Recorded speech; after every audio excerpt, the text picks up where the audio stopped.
So yes, we are in Revelation 13 today, family. We're going to be learning about this beast system.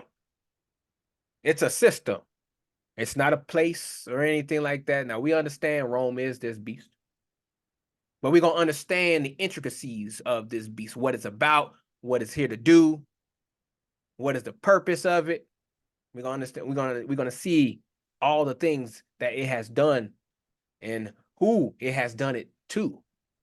We're going to go to different scriptures here and there to understand the beast, to understand its downfall, because it's only here for a short time, family. Understand that. It ain't going to be here all day.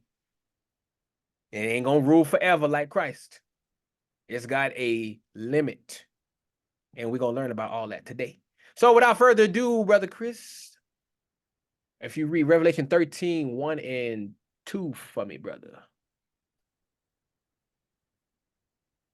And I stood up upon the sand of the sea and saw a beast rise up out of the sea, having 7 heads and 10 horns, and upon his horns 10 crowns, and upon his heads the name of blasphemy.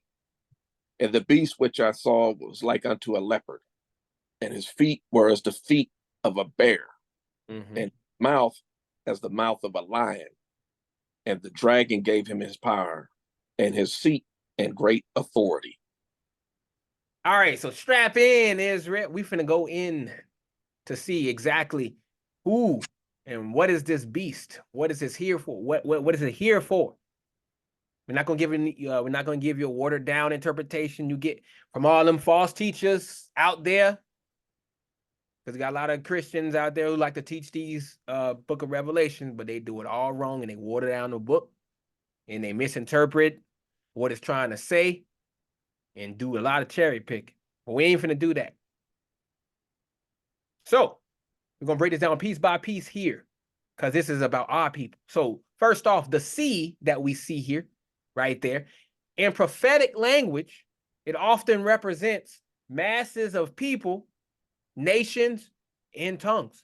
If we go over, just skip over a couple of chapters to Revelation 17 and verse 15, we'll be able to see that. Again, as Revelation 17 and 15 to see what the sea is. And he saith unto me, the waters which thou sawest, where the whole sitteth, are peoples and multitudes and nations and tongues. So this ain't no literal sea monster, this beast that's rising up out of these nations, these peoples, and these tongues. It's not a literal sea monster we're talking about. It's a system, a power structure rising from among the nations of the earth. Now, pay attention now, because this is a key to understanding the oppression and systematic evils that have been keeping Israel down, because that's what the whole beast is about. It's about keeping you on the bottom, Israel. The beast with the 7 heads and 10 horns and 10 crowns upon its horns is a representation of a coalition of governments, a conglomerate of powers that have united to exert control and enforce policies that are contrary to the laws of the Most High. You see all these crazy laws they passing now? You got the whole abortion thing, and they're trying to make that legal. They still fighting about that here in this country, about abortion, or freedom of choice, or whatever they want to call it. All these laws and many, many more, they all are contrary to the laws of the Most High. So the 7 heads symbolize complete power, as 7 is the number of completion, as we should know by now. And the 10 horns represent 10 kings or rulers who give their strength and support to this beast system. And we can read that again if we go back over to Revelation 17 and we read 12 and 13. So we can see more about these 10 kings here. Again, that's Revelation 17, 12 and 13. And the 10 horns which thou sawest are 10 kings, which have received no kingdom as yet, but receive power as kings 1 hour within the beast. These have one mind, and shall give their power and strength unto the beast. So each of these heads, as you see in the verse number 1, has the name of blasphemy, which means they're speaking and living in outright defiance of the Most High. They claim authority and divinity for themselves, challenging the sovereignty of Yah and leading the masses astray, just like that serpent back in Genesis. So y'all see it all around. You got all these celebrities, you got all these business tycoons who on top, and they think they king, they think they're untouchable. Hell, you got the Pope who think he God himself.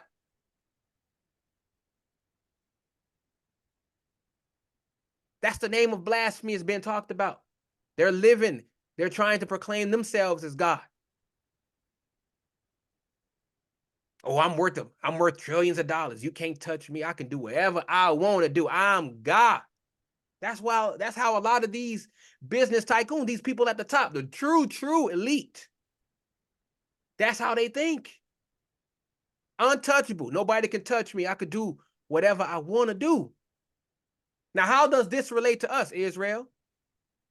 So this beast system is the same one that has carried out the transatlantic slave trade, colonialism, as we see all throughout Africa and many other black countries where these Europeans have pillaged and conquered and raped the land and the people, and continues to oppress our people through economic exploitation. You see it today, social injustice, and the whitewashing of our history and identity. This system has blasphemed by claiming that the people of the book are anyone but us, the true descendants of Abraham, Isaac, and Jacob. You see it through all these fake religions, all these false religions. They don't say Israel black. They say, oh, Israel is everybody who believes in Christ. All of them, but all of them have that same doctrine. Even though they go by different names, all they doctrines have that as a foundation. About keeping you, black people, away from your true heritage, knowing that you are the people of this book, the true descendants of Abraham, Isaac, and Jacob. Understand, family, that the Eurocentric Christianity that's been forced on us is a part of this beast propaganda. And not just that, Islam, Hinduism, Buddhism, Protestants, Jehovah's Witnesses, Mormonism, all these different denominations have been forced on us. They are all part of the beast propaganda. It has replaced the truth of our Hebrew heritage with a false doctrine that denies the significance of the physical descendants of Israel and tries to replace us with a spiritualized, all-inclusive Israel that strips away the covenant's specificity. That means you, Israel, black people. They're trying to take away your promises. And also they're trying to take away the prophetic destiny that is reserved for us. Because in the kingdom, they say, oh, it's going to be all the believers. It's Christians, it's going to be everybody ruling. But we all know that the Most High say Israel going to be the only one on top. But these other religions, these propaganda mouthpieces, they all saying everybody going to get a chance if you believe. But that is not so, family. So let me remind you of what's written. Let's go to Daniel 7 and 18 to show you who is going to run this kingdom. So we go to Daniel 7 and 18. That's going to show you who run the kingdom. But the saints of the Most High shall take the kingdom and possess the kingdom forever, even forever and ever. That's talking about us, Israel. The Most High ain't done with you, despite the deceit and blasphemy of these ruling powers. The rise of this beast is a sign for us, the scattered Israelites, you black people scattered to the four corners of the earth, to wake up and see the workings of the enemy. It's a call to return to the commandments of the Most High, your creator, to step into your identity as a chosen people and to prepare for the kingdom that will be handed over to the saints, the true Israelites, when Yahushua returns to establish righteousness and judgment. So we are not to be deceived by this appearance of the power that this beast holds, Israel. No, the Most High has already declared the end. And it's only a matter of time before the true Israel, that's you, that's me, is raised up and the nations are put under the feet of the Messiah. So we got to hold fast to these truths. We got to keep this faith and stay vigilant because our redemption draws nearer and nearer. And so we keep marching through this vision, and we go to that second verse here. We see this beast. You see the leopard, you see the bear, you see the mouth of a lion, and you see this dragon. So let's dissect this. So this beast here, this system that we just talked about in the previous verse, it's got characteristics of a leopard, bear, and lion. These ain't just some random animals. These are specific references to the empires of the past that have oppressed the Most High's chosen people. If you're hip to the book of Daniel, chapter 7, you'll recognize those beasts from the vision Daniel had. It's all throughout chapter 7. I'm not finna go through all of them, but I'm just going to give you the specifics. So the leopard represents the Greek Empire, which was swift, powerful, spreading Hellenistic culture and philosophy, whitewashing the truth and leading many astray. Alexander the Great did a number on us, family. But that's the story for a whole nother day. I'm just focusing on the broad aspects of it. The bear that we see stands for the Medo-Persian Empire, which was known for its strength and ferocity. Think about the times of Esther and how our people almost got wiped out. That's the bear's feet the beast is walking on, bearing down on the oppressed, crushing without mercy, as you see our people today. The lion here represents the Babylonian Empire, the first beast that was in Daniel's vision, known for its might and glory, just like Nebuchadnezzar's reign. Babylon, this is that first Babylon, ancient Babylon, that's no more today. They took Judah captive. Y'all remember that? They took them captive for 70 years. They destroyed the temple and tried to erase our identity. Now, don't miss the part where it says the dragon gave him his power and his seat in great authority. That dragon, that's the old serpent, the devil, Satan himself that we read about last week. This beast system is satanically inspired, driven by the same spirit that's been opposing Israel from the jump. Satan has always been after y'all, Israel, always. Everything that happens on this earth is trying to keep you away from your destiny. But you see, the Most High is allowing this beast to operate for a time. It's all a part of the test, the refining process for us, the Israelites. Just like Yah allowed Pharaoh to rise up, only to bring him down for his own glory. The same is going to happen to this beast. So this beast is a mixture of the worst, the oppressive regimes of all history, all rolled into one. That's what this Roman Empire is all about. They have taken all these different characteristics of all these other empires, and they've all mishmashed it into one conglomeration. And it's been given a temporary pass to test the saints, to see who's going to fold under pressure, family, and who's going to stand up for righteousness. And this is a call for the endurance and the faith of the saints. That's us. This beast is being allowed to do its own thing, to test you, to test your patience, to refine you. This is your test right here. The Most High wants to see what you are made of. Are you going to prove him wrong? You're going to prove him right. We, the true Israelites, not that spiritual Israel, we need to understand that our fight ain't against flesh and blood, family. We know this by now. But against principalities, against powers, against the rulers of the darkness of this world, as Paul says in Ephesians 6:12. We've got to gird up our loins with truth. We got to put on that breastplate of righteousness and shod our feet with the preparation of the gospel of peace. You got to put on the whole armor of God, family. In this time, with all these people, with all these different things that are going on in this world, you got to understand. You got to do your own part. You got to protect yourself. You got to protect your children, your household from the wiles of the devil. Remember, these beast days are numbered. The Most High has already determined its end.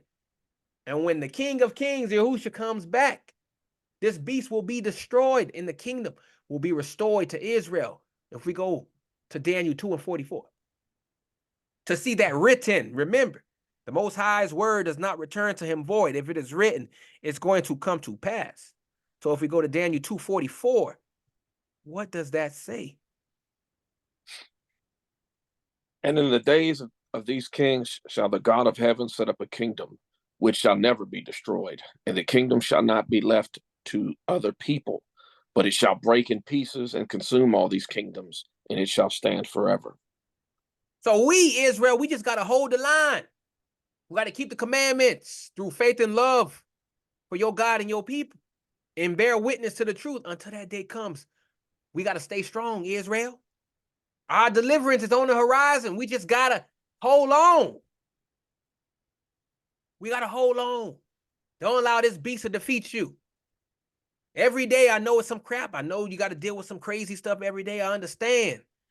But at the end of the day, as we just read, your victory has already been written. You just got to stay the course. That's all the Most High is asking you to do. Be patient, stay strong, be vigilant, and do not allow this beast system to rise up over you. So as we go back to Revelation 13, we read verses 3 and 4 here to go see about this beast worship and authority. And I saw one of his heads as if it were wounded to death, and his deadly wound was healed, and all the world wondered after the beast. And they worshiped the dragon which gave power unto the beast. And they worshiped the beast, saying, Who is like unto the beast? Who is able to make war with him?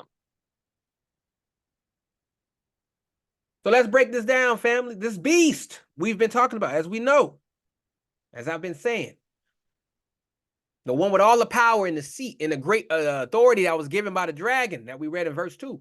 It's got a wound, but not just any wound, a death blow, a wound that should have taken it out completely. Yet this beast wound is healed and the world is in awe, following after the beast like it's some kind of miracle. Now, some people say, hey, this is wrong when it first fell and it split off. And the offshoot of the Roman Catholic Church came up and it split off into those 10 countries of the Western European nations. So that's how I said it was healed again. Because now it's still alive, but it's fractured. But its power is still there. As you can see, the Roman Catholic Church, it runs everything. All your false doctrines and all that stuff comes out of there. All them fake religions, it all comes from there. And then you got these Western Europeans who are trying to consolidate all this power.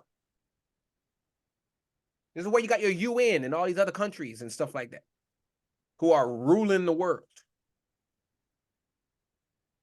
But it's all a part of the Roman Empire. Remember, Rome is the fourth beast. Always remember that.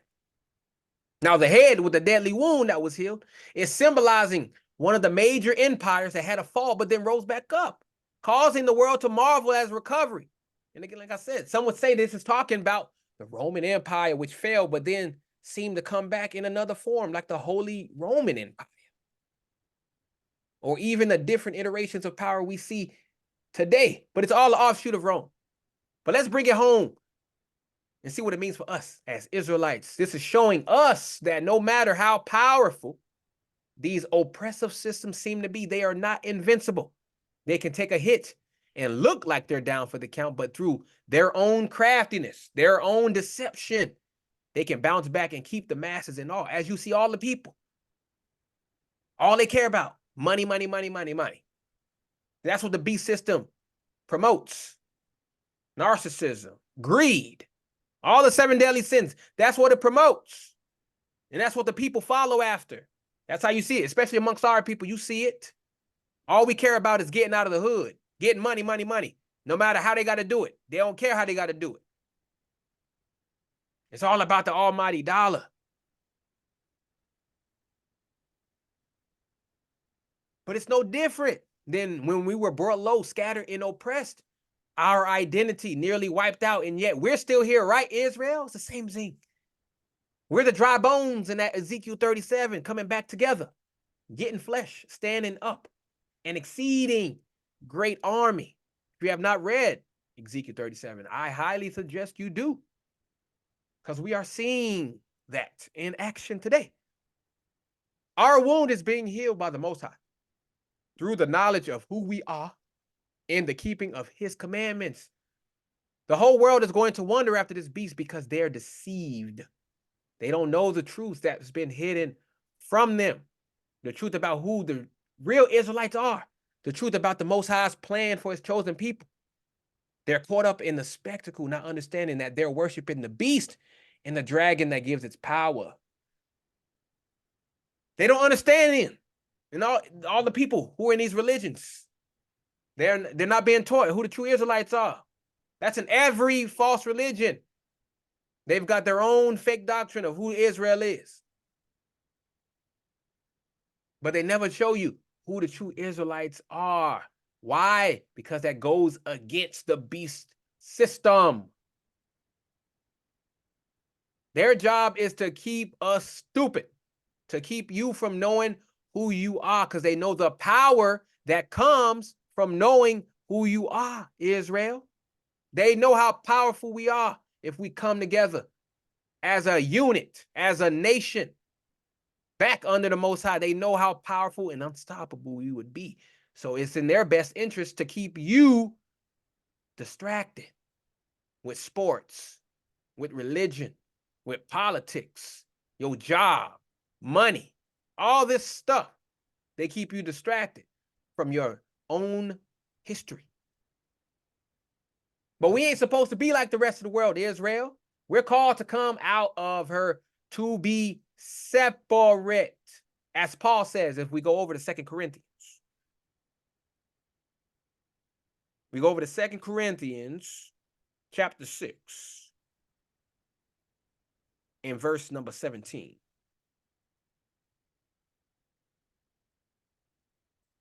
Wherefore come out from among them, and be ye separate, saith the Lord, and touch not the unclean thing, and I will receive you.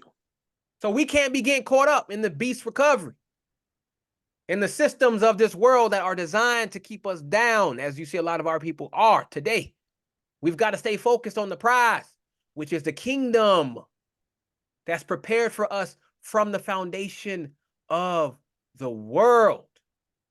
And this came out of the mouth of the Messiah. If we go to Matthew 25 and 34. Matthew 25 and 34. Watch what your creator says here. Then shall the king say unto them on his right hand, Come, ye blessed of my Father, inherit the kingdom prepared for you from the foundation of the world. So remember, Israel, don't be dazzled by the beast's healing. It's a temporary fix. This Holy Roman Empire, it's a temporary fix. They're going to fall in the end. It's a Band-Aid on a bullet wound. Our healer, the great physician, Yahushua HaMashiach, is coming back. And when he does, there won't be no more healing for the beast. It's going to be destroyed with the brightness of his coming. And the true Israel will be set up in their rightful place. That's you. That's you. It's all about you, Israel. It's all about you. So, as we go on to verse 4, when it said, and they worshiped the dragon, which gave power unto the beast, and they worshiped the beast, saying, who is like unto the beast? Who is able to make war with him? Now, let's dissect this piece by piece and see how it applies directly to us, the chosen seed. The dragon here, again, as you guys should know, represents Satan, who is the ultimate adversary, who has been pulling the strings from behind the scenes, setting up kingdoms and powers that defy the Most High. This dragon gives power to the beast, this Roman Empire, which symbolizes these oppressive governments and systems that have been working against us since time immemorial. It's been working us since we was a nation, family. Since we was a nation, the dragon has always been trying to get us. We read it last week. The dragon has always been trying to get us, the black people. So what we're seeing here is a world caught up in idolatry, worshiping the very system that's been crushing them underfoot. Black people, you look at them. Look how many people worship Donald Trump, Joe Biden, how they worship all these different companies and stuff like that. They worship Nike, Jordan, BMW, Mercedes-Benz. All these companies don't even like your black behind. And you know Joe Biden and Trump don't like your black behind. But yeah, look at us. We worship them. And even the other nations, they worship these people too, and these companies. They're not bowing down to a statue, family. They're giving their power, their awe, and their allegiance to this beast. That's what it means by wandering after them. And they're doing it because they're deceived. They're tricked into thinking that there's no one who can challenge this beast, no one who can oppose its might. You see how these people act? You see how these Americans act? Ain't nobody want to go off with America. We got a hot, big old military. You see these Republicans, these conservatives will be talking about America like it's unstoppable. You see it. China, Russia, and their big old armies or whatever, they say the same thing. Who can fight us? Who can oppose us? But here's the kicker, Israel. They've forgotten about the Most High. They've forgotten about his power, his dominion, and his promise to us. They ask, who's like unto the beast? But they should be asking, who is like unto the Most High? There's a gross error in where they're placing their faith, and it's not in the Almighty. That's the problem with a lot of our people today. They don't care about the Most High. All they care about is what they can see with their own two eyes. And what they see is these Europeans, these companies. That's all they see. And they see these companies, these people, as their key to wealth, to success. But this is a warning to us, Israel. We cannot be like these nations, worshiping the dragon and the beast. We cannot put our trust in man-made systems, in governments, in institutions, or in any power other than that of Yah. If we flip over to Psalm 146 in verse 3 and see a very crucial scripture. The Most High tells us exactly what we are not supposed to do. Again, that's Psalm 146 in verse 3. Put not your trust in princes, nor in the Son of Man, in whom there is no help.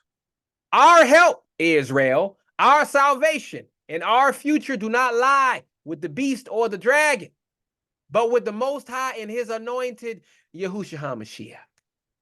Jesus Christ, Yahweh Shai, Yahuwah, Yahweh, whatever you want to call him. That is who your help and salvation lie in, not in these man-made creations. We must remember what our forefathers forgot. We are mighty through the Most High. We have a covenant that is unbreakable. No matter how many times the heathen may say they're trying to get into the covenant, it is unbreakable. And a promise that is sure. The same power that split the Red Sea and brought down the walls of Jericho is the same power that's going to bring down this beast and all its worshipers. When they say, who is able to make war with him? They're overlooking the Lion of the tribe of Judah, Yahushua, who is coming back with fire in his chariots like a whirlwind to render his anger with fury and his rebuke with the flames of fire. Let's read it out of the book, shall we? Let's go to Isaiah 66 and 15. So you know I ain't just making all this up. Isaiah 66 and 15. For behold, the Lord will come with fire, and with his chariots like a whirlwind, to render his anger with fury, and his rebuke with flames of fire. Heck, read 16 and 17. Okay. Why you at it? Mm-hmm.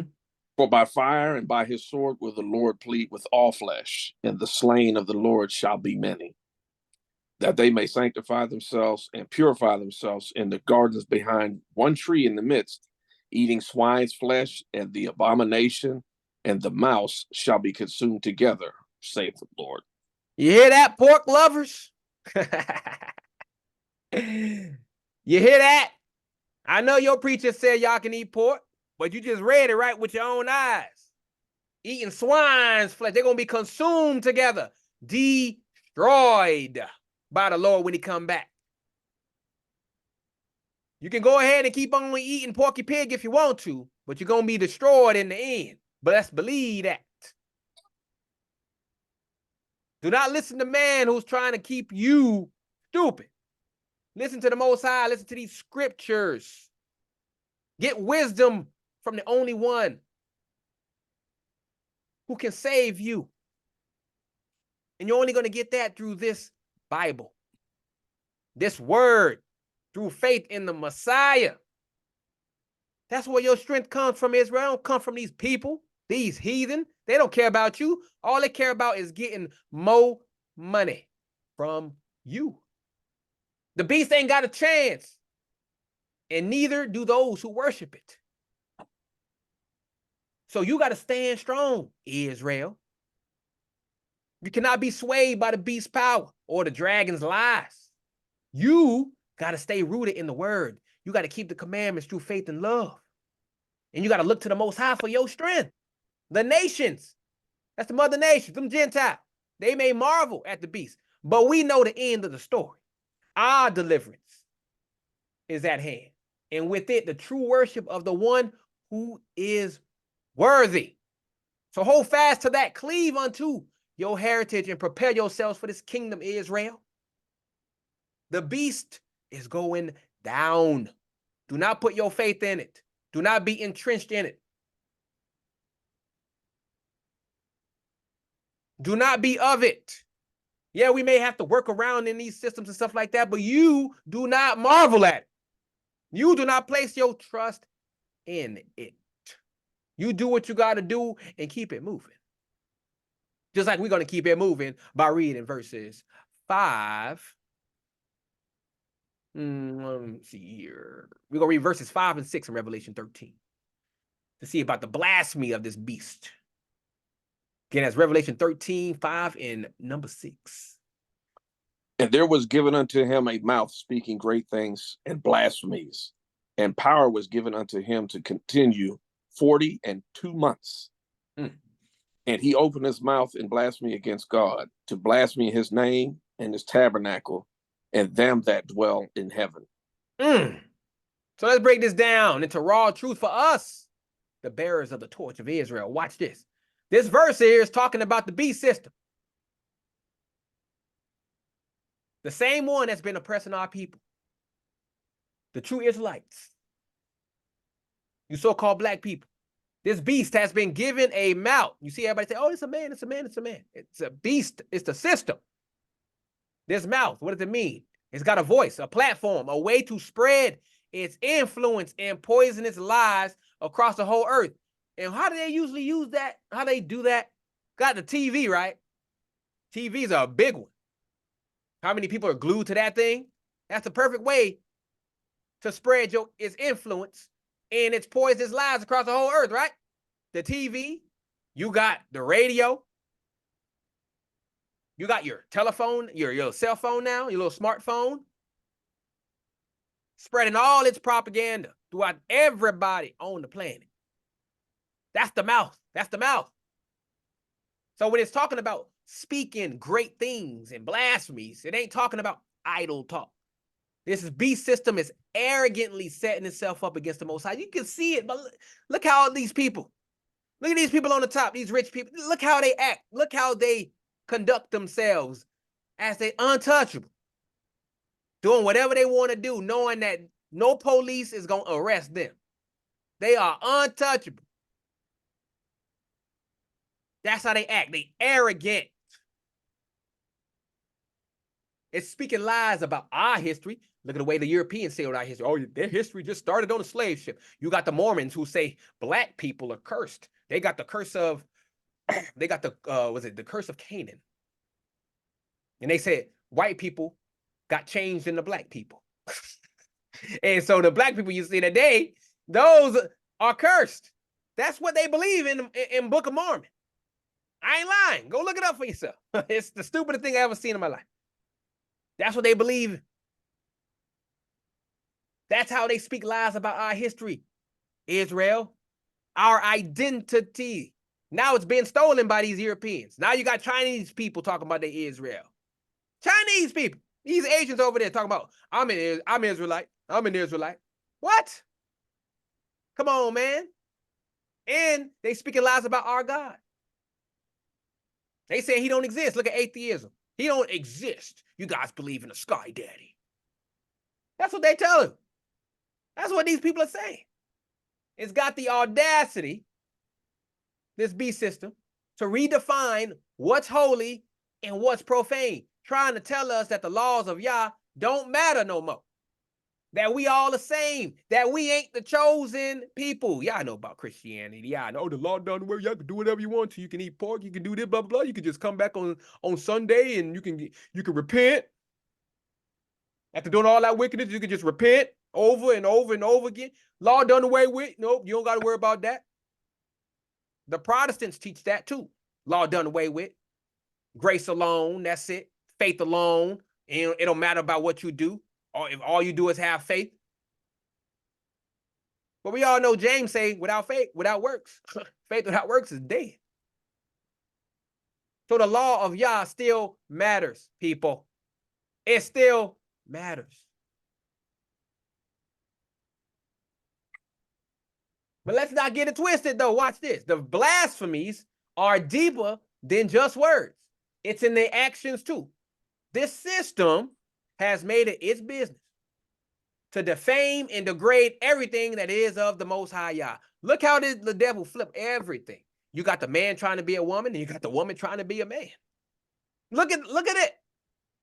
It's permeating in all societies. It's all over the place. Telling men you can go with men, telling women you can go with women. You got men going with dogs. You got women marrying dogs.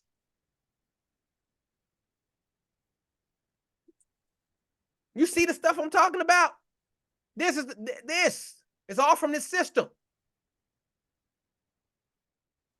They're trying to turn our holy days into commercial holidays. Christmas, Easter, Thanksgiving, all these things. They have perverted the word of the Most High for money, for capitalism, for greed. They turn our prophets into fairy tales, and they make a mockery of the statutes and the commandments that were given to us as a covenant people. They making fun of all of it. This whole book is a fairy tale. Don't people always say that? Man, they ain't believing in them fairy tales. You want to know how I know that? Because I was the one who used to say it when I was an atheist. I ain't believing in them fairy tales, man. If I want to read fairy tales, I'll go read a Dr. Seuss book. That's the stuff I used to say. That's just being true. Those are the things I used to say. And not just me, our people like that too. They'll believe in all this crazy nonsense. But the Bible, nah, they don't want to believe in that. Oh, man, that was written by white men. No, man, that ain't got nothing to do with us. But yeah, all the books they read, written by the same white people, and they believe them. How does that make sense? How? And then it also says, power was given unto him to continue 42 months. That's 3.5 years of unchecked blasphemy of the beast doing its worst. These are the last 42 months of this beast, by the way. But understand this, Israel. This ain't the end game. This is just a period that the Most High is allowing this beast to run its mouth and flex its muscle before the judgment comes down. It's allowing the beast to do whatever it want to do. But guess what? Every evil thing this beast does, its sin cup is filling up. And when that sin cup is full, the judgment comes. So our people need to realize that this time frame is a test. It's a period of trial to see who's going to hold fast to the truth And who's going to be seduced by the beast's lies? And as we can see, a whole lot of our people have been seduced by the beast's lies. It's like when Daniel the prophet spoke of a time of trouble, such as never was seen since there was a nation. If we go to Daniel 12:1, that's where it says this. In Daniel 12:1, that's where Daniel says this. And at that time shall Michael stand up, the great prince which standeth for the children of thy people. And there shall be a time of trouble, such as never was since there was a nation, even at that same time. And at that time thy people shall be delivered, every one that shall be found written in the book. But for us, the true Israelites, is also a time of awakening and returning to our power in Yah.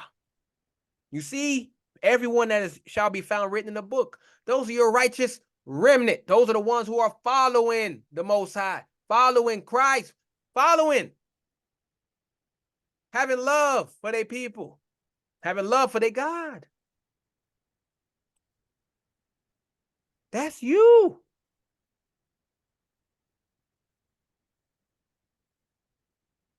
So let's not forget, the Most High is a God of order. He's allowing this beast to do its thing for a set time, but he's also got the clock ticking on its destruction. These Europeans think they're going to rule forever. A lot of them think this. They're going to rule forever. They're trying to be immortal. They're trying to download their consciousness into computers and stuff like that so they can live forever. I don't know if you ever seen this TV show. It's on Amazon. It's called Upload. It's about when people die, they can transfer their consciousness to like this virtual reality world, kind of like the metaverse. So they never truly die. They just go into this little virtual reality world. They download their consciousness there. The body's dead, but their consciousness is in this virtual reality. This is what they're trying to do. That's why they're trying to make this metaverse and all these different type of virtual realities. Because that's what they're trying to go into. They're trying to put their consciousness in there because they know they got judgment on their head. They're trying to escape the judgment by going to virtual reality. That's why they're trying to ramp up this AI stuff. This is what the purpose is, to escape the Most High. So we've seen this pattern throughout the scriptures. You had Pharaoh, you had Nebuchadnezzar, you had Herod. All these types of the beast had their moment before they were brought low. And the same thing will happen with this Roman Empire. It's going to go away. So Israel, my people, don't be dismayed by the beast moment in the sun like it is right now.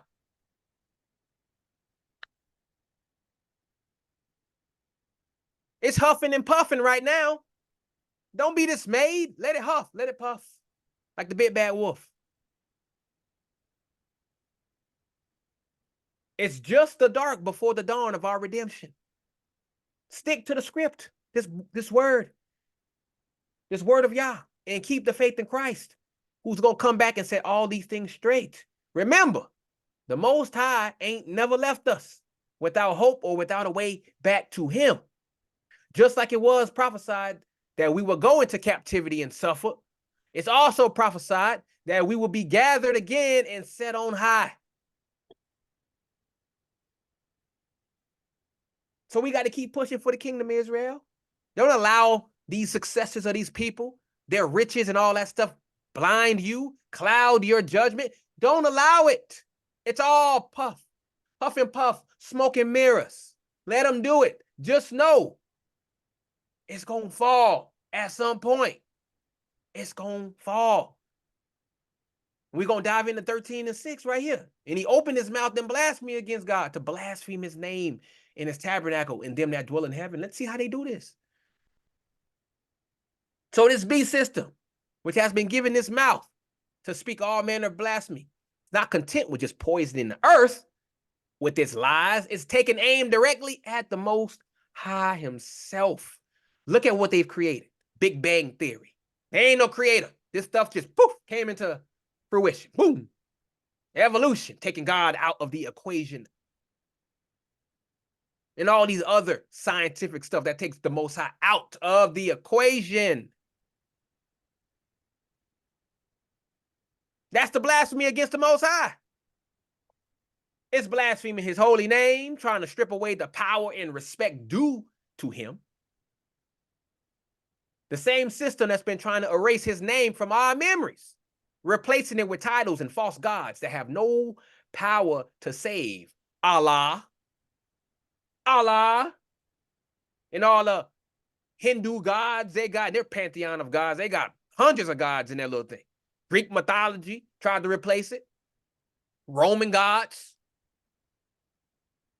They're trying to replace the most. This is how they do it. This is what it means to blaspheme against God in his name. But the beast ain't stopping there, though. It's also blaspheming this tabernacle. That means the dwelling place of the Most High. Now, don't get this twisted, family. This ain't just about a physical building. This is about the very essence of where the Most High resides. And where does he reside? Which is with his people, Israel. This system is attacking the covenant relationship between the Most High and his chosen. You see it with the Christians. Talking about spiritual Israel, not only them, all these other false religions, trying to take us out of the equation, trying to take this covenant and spiritualizing it, instead of realizing that it is with a physical people. You can't just baptize yourself into and be all of a sudden you're an Israelite. That's the same as me going to Spain and I get a Spain citizenship. Am I Spanish all of a sudden? Do my ancestors all of a sudden just change to Spanish now? No, I'm still black. I just got a Spanish citizenship. That's it. But they don't do that. They take it a step farther. They say, they hoes and we in your family now. We in your family tree. Trying to rob our promises. Trying to sneak into the covenant. That's them blaspheming the tabernacle, family. It's trying to break that connection to make us feel like we're not his people and that he's not our God. And they've been doing it. He's the God of everybody. He ain't the God of Israel no more. Israel failed. He's our God now. He opened it up to the church. That's what they say. Same spirit that led to our ancestors' temple being destroyed. The first one and the second one. Not once, but twice, leaving us scattered and without a physical center of worship. And let's not overlook the last part. In them that dwell in heaven. This beast is blaspheming them that dwell in heaven. This beast is so bold. This Holy Roman Empire. It's so bold. So out of the pocket. It's even speaking against the heavenly host, the angels of the Most High. Look how they drawing angels. Angels is look what they made Cupid into. Little small, little chubby little angel. Look what they have done. Saying, oh, angels came down here, had sex with women. That's blasphemy. Because angels can't have sex. That's how they blaspheme them that dwell in heaven. By making these crazy doctrines. Drawing these crazy pictures. And also, not just the angels, but the righteous who have passed on before us. It's trying to bring down everything associated with the divine order to make a mockery of the spiritual realm that stands against it. You see the people who don't believe in the spiritual realm? The atheists, one of the biggest ones, biggest culprits. They don't believe in nothing spiritual. It's all physical, what they can see with their eyes. Anything else, made up. That's how they think. That's how I used to think. I ain't believe in no spirit realm and all that stuff. I ain't care about all that. If I couldn't see it, it didn't exist. That's how they blaspheme them that dwell in heaven. That's how they do it. But here's the truth, family, that this beast doesn't want us to know that the Most High's name is a strong tower that the righteous run into and are safe. If we go over to Proverbs 18 and 10. Proverbs 18 and 10 says exactly this. The name of the Lord is a strong tower. The righteous runneth into it and is safe. I'm not making it up, family. It's in the book. They want to disconnect you, Israel, from that power, but they can't do it. They want to sever our ties to our spiritual heritage, but it won't happen because the Most High has already proclaimed that he will restore us, that he would write his law in our hearts, and we would be his people, and he would be our God, as we know in Jeremiah 31 and 33. We ain't got to read it. But let's also not forget Yahushua, our Messiah. Go to Luke 12 and 32. Watch what the Most High says here. Out of his own mouth. What did he say in Luke 12 and 32? Fear not, little flock, for it is your Father's good pleasure to give you the kingdom. Give you, Israel, the kingdom. He's talking to us, the ones who've been downtrodden, the ones who've been deceived and led astray. He's reminding us, Israel, that despite all this blasphemy, that this beast, this empire, this system, despite all the attacks, the kingdom is ours by right. The Most High has just given the kingdom. He's leased the kingdom out to these people. That's it. He's leased it out to them. And you know every lease has an end date, right?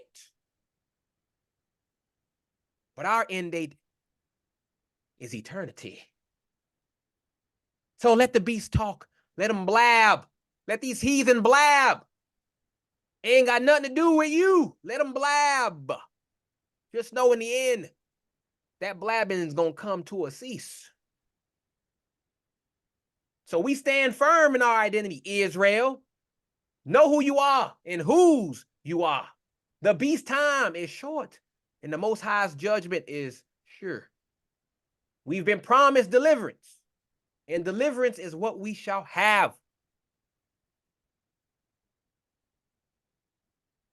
So what do? You keep the faith. You love your people. You love your God.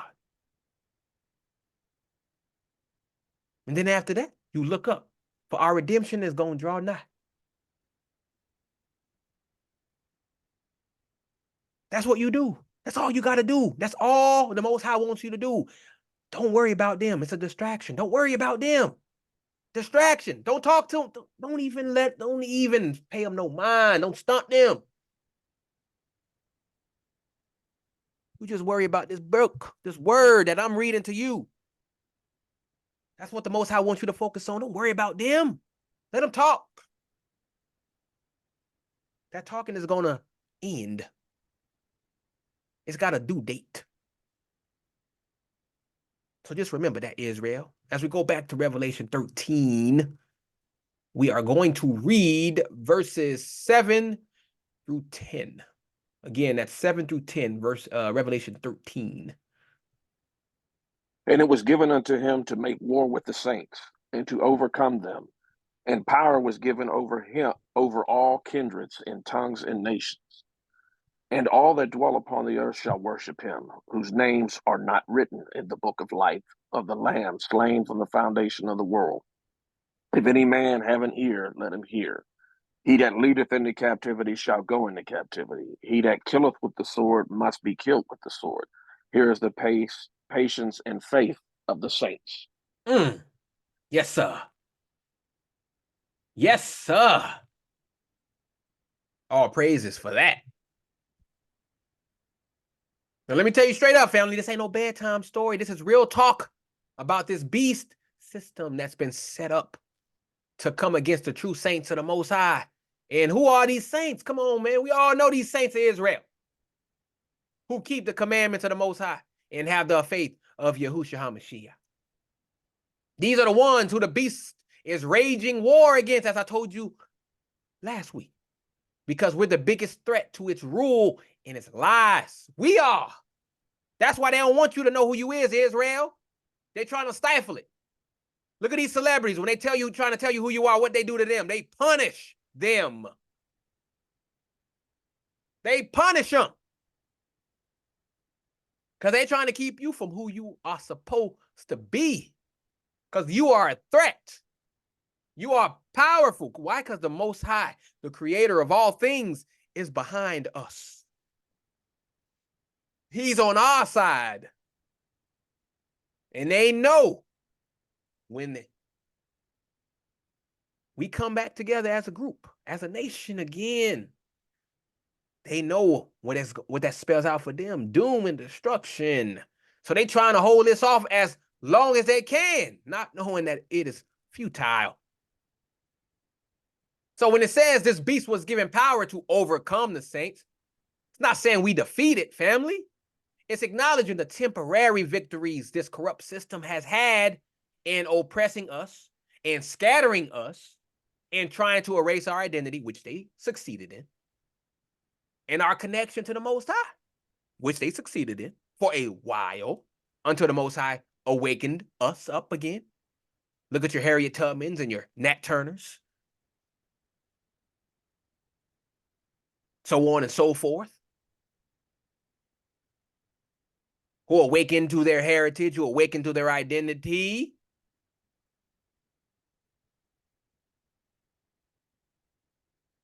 It's only for a season that this beast is going to overcome us. It's only for a season, because the Most High has already told us that no weapon formed against us shall prosper. We read that last week. These temporary setbacks, family, are just setting the stage for the ultimate comeback, for the day when the true Israel will be raised up and the nations will know who we are. This is an underdog story, family. I know y'all seen a whole lot of underdog stories. Look at Rocky. Look at Rudy. Look at Radio with Cuba Gooding Jr. Underdog stories. The Water Boy. I guess you could call that an underdog story. People on the bottom and they persevere in the end. That's us. That's why this world is obsessed with these underdog stories. Why? Because they're obsessed with us. Because that is our story. This whole book is an underdog story.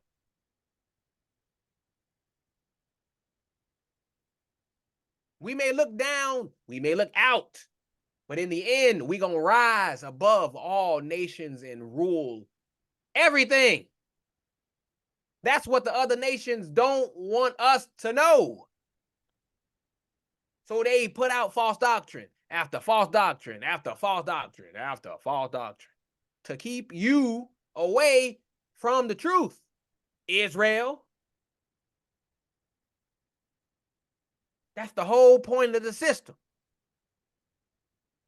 Now, this beast power here, it says it's over all kindreds and tongues and nations. Look around. This system is in every country. Every country.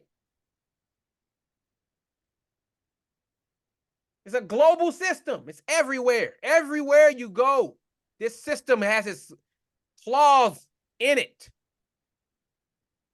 Everywhere you go, someone is trying to get one up over you, Israel. Everywhere you go, just look in all nations. We on the bottom in every country. That's how we know it's global. Everywhere you go, black people on the bottom. That ain't no coincidence. That's how this system was set up, to keep you on the bottom.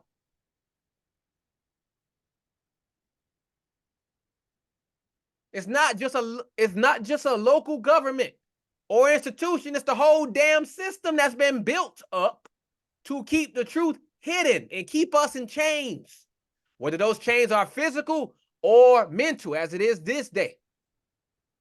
It's the same system that's promoted a false image of the Messiah, a false doctrine of salvation, and a false narrative of history that denies the true lineage of the Israelites, our people. This is what it's done. But here's the part they don't want to talk about in these whitewashed churches. As we read earlier, the saints of the Most High shall take the kingdom and possess the kingdom forever and ever. Talking about us, Israel.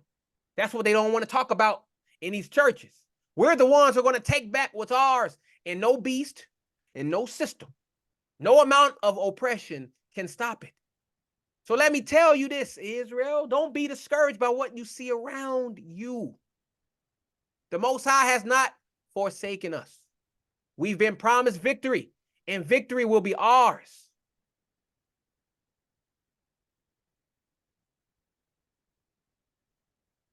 We're going to rise above this beast, and we're going to claim our rightful place as the head and not the tail, as said in Deuteronomy 28:13. This is what it's going to be about. Heck, let's read Deuteronomy 28:13. I read it last week, but I love this. I love this verse. This is the verse they don't want us to know about. What's going to happen? These are the blessings in Deuteronomy 28. The first half of what the Most High promised us if we followed his covenant. But we didn't do it. But this is what he's going to promise us in the end. What does Deuteronomy 28:13 say? And the Lord shall make thee the head and not the tail, and thou shalt be above only, and thou shalt not be beneath. If that thou hearken unto the commandments of the Lord thy God, which I command thee this day, to observe and to do them. That's what's is coming for you, Israel. Above only. Don't believe what these Christians and these other religions say that all believers gonna rule. No. Israel only, above all nations. Israel. Black people. Negroes of the black people. Not all black people. Sorry, y'all. Not my fault. Most High just chose us. Just saying. So if we go into Revelation 13:8 here, all that dwell upon the earth shall worship him, whose names are not written in the book of the Lamb, slain from the foundation of the world. This right here, gut check for every last one of us standing under the banner of Israel. This beast, this global system of deception and corruption, it's got the whole earth bowing down, chasing after it like it's some kind of savior. Y'all see it? Bowing down to capitalism, bowing down to socialism and all the other isms, bowing down to gayness, bowing down to transgenderism, bowing down to pedophilia, bowing down to the altar of abortion, bowing down to all these false doctrines. The majority of the world is bowing down to it. The only ones caught up in this, keeping it 100, the only ones caught up in this worship, giving props to the beast, are those whose names are not, I repeat, are not written in the book of life. That book, my people, that's the VIP list for the kingdom. And it's reserved for those who stand firm in the Most High and in the truth of his son, Yahushua HaMashiach. That is the truth. We're talking about a system that's seductive. Just look at the way they sell things to the people. Just look at all these commercials, the way they try to sell things to you, sell drugs to you on the TV screen, sell drugs. They got the people all happy and joyful while they're reading you side effects a mile long. Seductive. If you take this, you're going to be like the people on the screen, all happy and joyful. But you're not listening to the side effects. And some of them include death if you take them drugs. Whoops. Whoopsie daisy. This system, it's got flash, it's got cash, and all the things that make people go weak in the knees. Look how people are with money. Look how they get with a pair of shoes. Look how long the line is when a pair of Jordans come out. Look how long the line is. Look at the people who are fighting over a pair of shoes made in a Chinese sweatshop and sold to you for 10 times the price. Look how seductive it is. But family, it's all smoke and mirrors, like I said earlier, a distraction to keep you from realizing who you really are. This beast don't want you to know that you're the chosen of Israel. You're the ones with a heritage richer than gold, with promises that stretch beyond this temporary world. I already showed you what's going to happen in the end.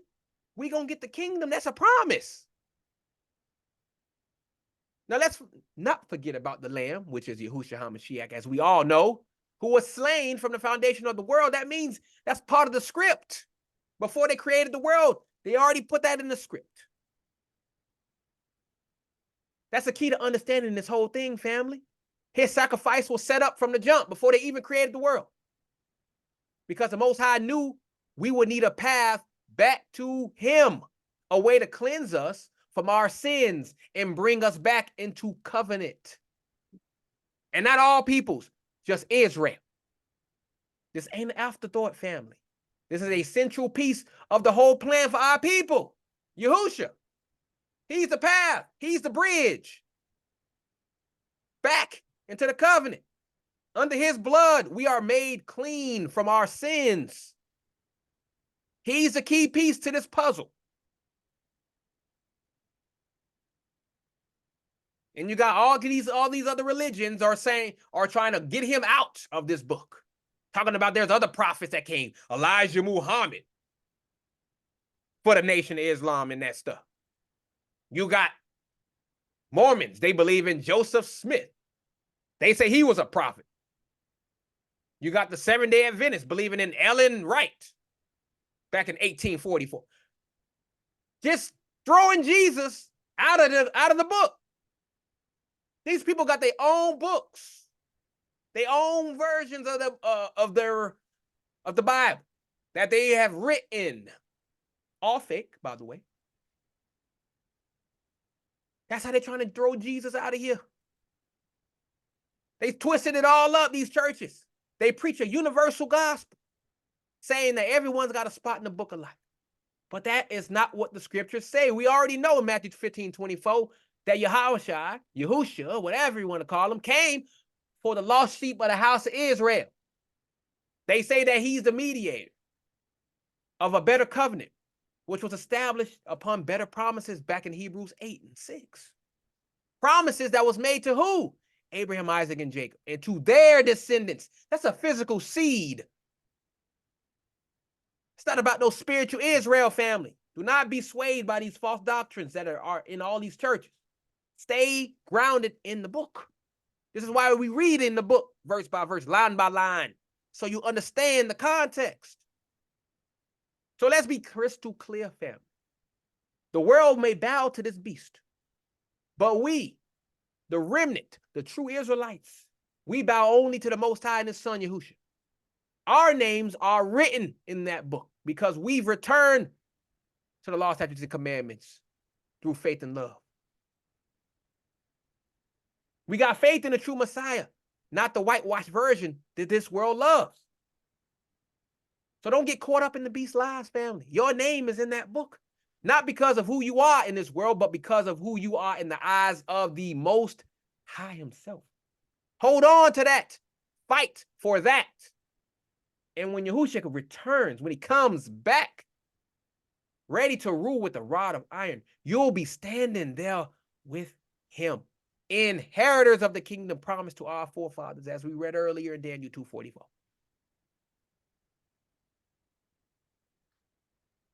That's what it's about, family. And then we jump over to verse 9. If any man have an ear, let him hear.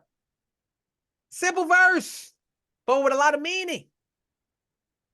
It's a straight up wake up call to the true Israel, scattered across the four corners of this earth.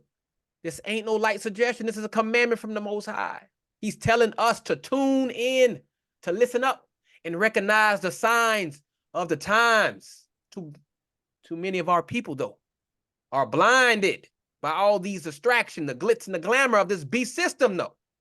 But you remnant, the ones who are hearing my voice, the ones who are firm in the Most High, who are firm in this word, who have a foundation in Yahushua HaMashiach. You recognize the signs of the times.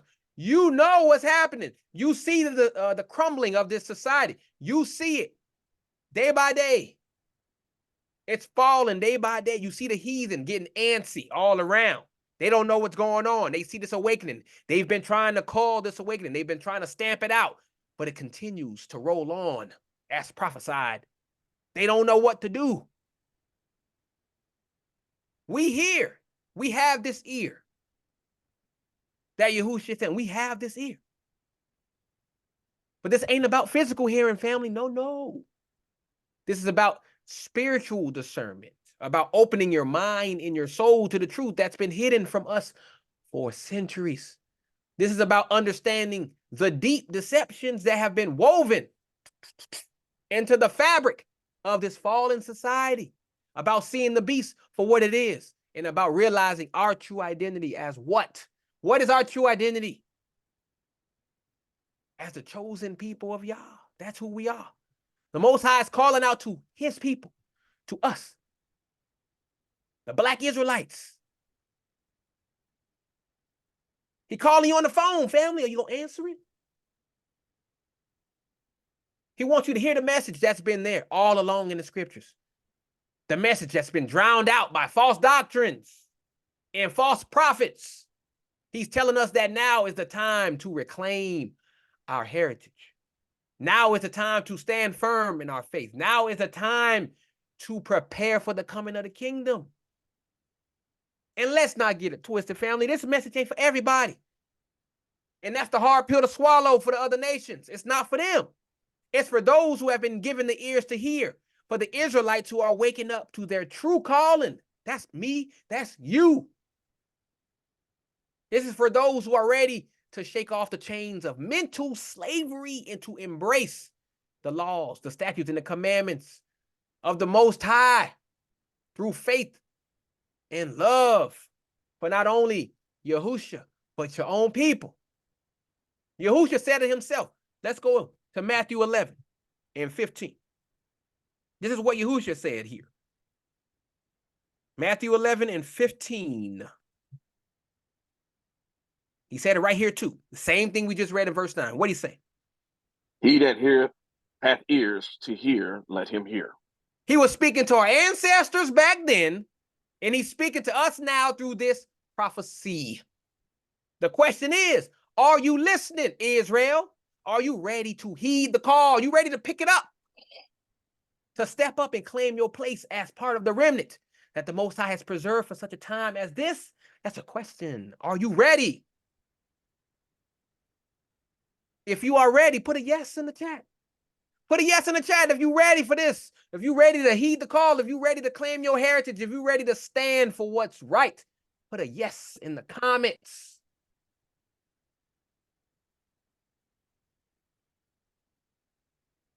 There should be a yes from everybody. I know y'all ready. Y'all here every week listening to the word.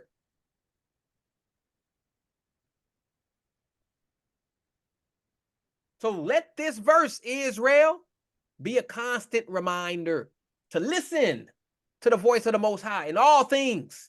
Don't get caught up in the noise of this society, the distractions of this world. No. Keep your eyes open and your hearts attuned to his word, this book I'm reading, because that's where the truth is. That's where our strength lies, and that's how we'll be ready when Yahushua comes back to lead us into the kingdom that's been promised to us since the days of our forefathers. And then we go to 10, one of my favorite scriptures. He that leadeth into captivity shall go into captivity. He that killeth with the sword must be killed with the sword. Here's the patience and faith of the saints. Oh, that's a gut punch. We ain't finna sugarcoat this, family. No, sir. This verse is speaking volumes to us, the true Israelites, this is a ultimate divine clapback for all the oppression, all the slavery, all the injustice that our people have endured at the hands of these other nations. First off, we got, he that leadeth into captivity shall go into captivity. That's straightforward karma right there. It's the Most High saying, what goes around comes back around. We've been led into captivity, shipped across the world, our heritage ripped from us, forced into the worst kind of bondage. But the scriptures make it clear. The tables are going to turn. Those who have inflicted this upon us will face their own judgment, their own captivity. This ain't my word. This is the word of Yah. And it's not a threat. It's a promise, a prophecy that's as sure as the sun rises in the east. You hear that, family? These other nations, they can't stomach this. They will not read this verse because they know it's talking about them. They will skip over all this. They will not mention it. That guilt will be too much to bear. But the Most High is showing you. He's showing you. I see what happened to you. I know what they did to you, but guess what? I'm going to do the same thing to them.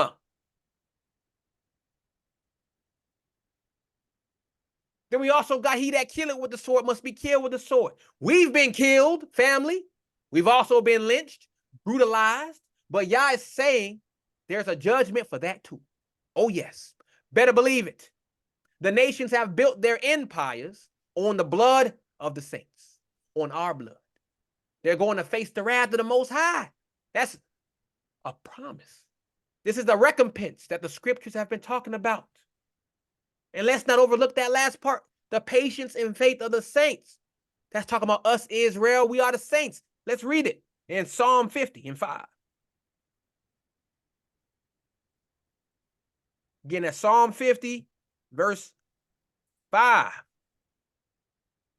Simple and clear. Gather my saints together unto me, those that have made a covenant with me by sacrifice. Now, family, who is the only people that have made a sacrifice or have made a covenant with him by sacrifice? Put in the chat if y'all know. Who are these people? Who these saints is that have made a covenant with the Most High by sacrifice? Put in the chat if you know. I want to see if y'all know.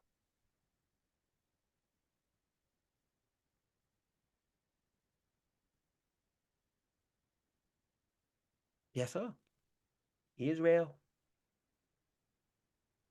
Yes, sir. Plain and simple. Israel, Israel. Yes, sir. Y'all know your homework. All praises. This is who this verse is talking to. Talking about us. We're finna have the patience. We're going to have the faith. This is where our patience and faith come in, family. We've been waiting, holding on to the promises of the Most High, knowing that he is just and that he will right all wrongs. How do we know this? Let's go to Deuteronomy 32 and 25. No, 32 and 35. Sorry, family. Deuteronomy 32 and 35. To see what the Most High says here.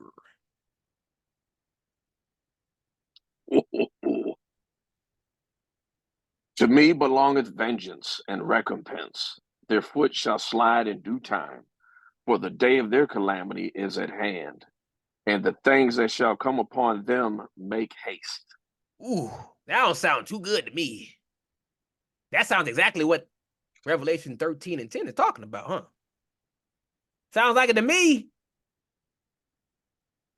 This verse, fam, it's a reminder, a very stark reminder that we ain't supposed to take matters into our own hands. I know y'all want revenge. I know it. But we ain't supposed to take matters into our own hands. Our job is to keep the commandments, maintain our faith in Yahushua, and wait on the Most High to execute judgment. That's where the patience and the faith comes in, family.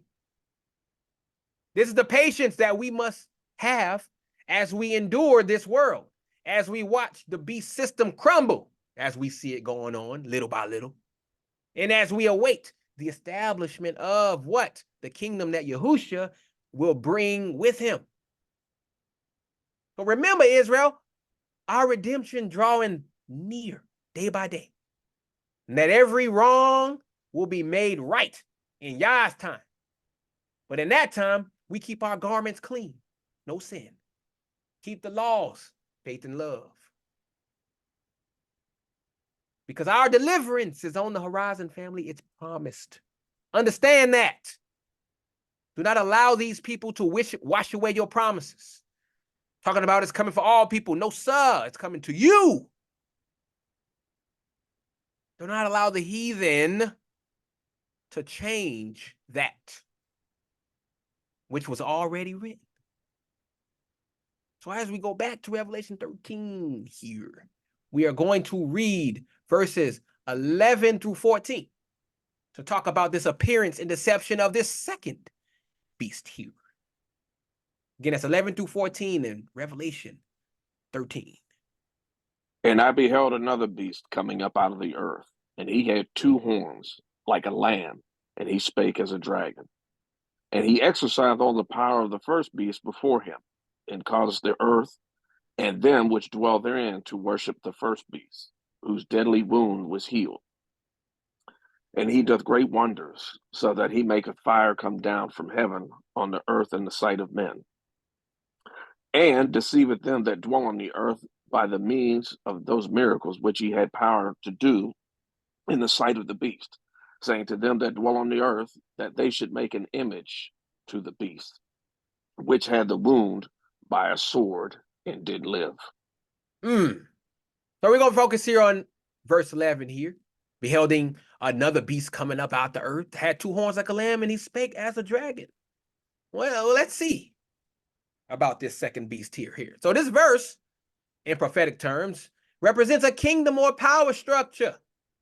It's coming up out the earth, meaning it's rising to prominence, gaining power, and it's got a facade. It looks like a lamb with two horns. Now, a lamb is symbolic for something innocent, something that's supposed to represent righteousness, like how Yahusha is the Lamb of God.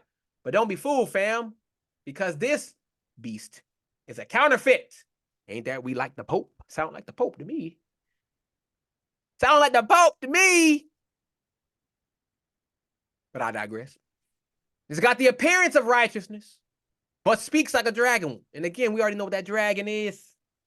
A symbol of Satan, the great deceiver. So what we're seeing here in this verse is a power that pretends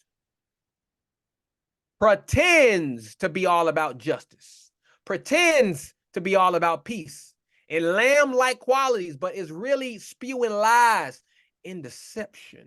Sound like the church to me, operating within the spirit of Satan himself. This is the system we're living in today, family. It's the same system that has been oppressing us. The real Israel, the black people, under the what? The guise of democracy, under the guise of freedom, and under the guise of equality. But behind the scenes, it's perpetrating what? What is it perpetrating? Slavery, systemic racism, and what? Inequality. Uh-oh. Uh-oh. And don't we see that all over the earth with our people? I think I see that. I see that. I see that. I mean, you can look into all these politicians around the earth. They all say the same thing. They all preach the same thing: democracy, freedom, equality. But what do they truly do when they get in the office? The opposite. Uh-oh. Uh-oh. This particular beast system is the same one that has taken our identity, the same one that has whitewashed our history, and the same one that has kept us in the dark about who we truly are. It's the system that professes to be of Christ, but denies the power thereof. Sound like the Roman Catholic Church to me.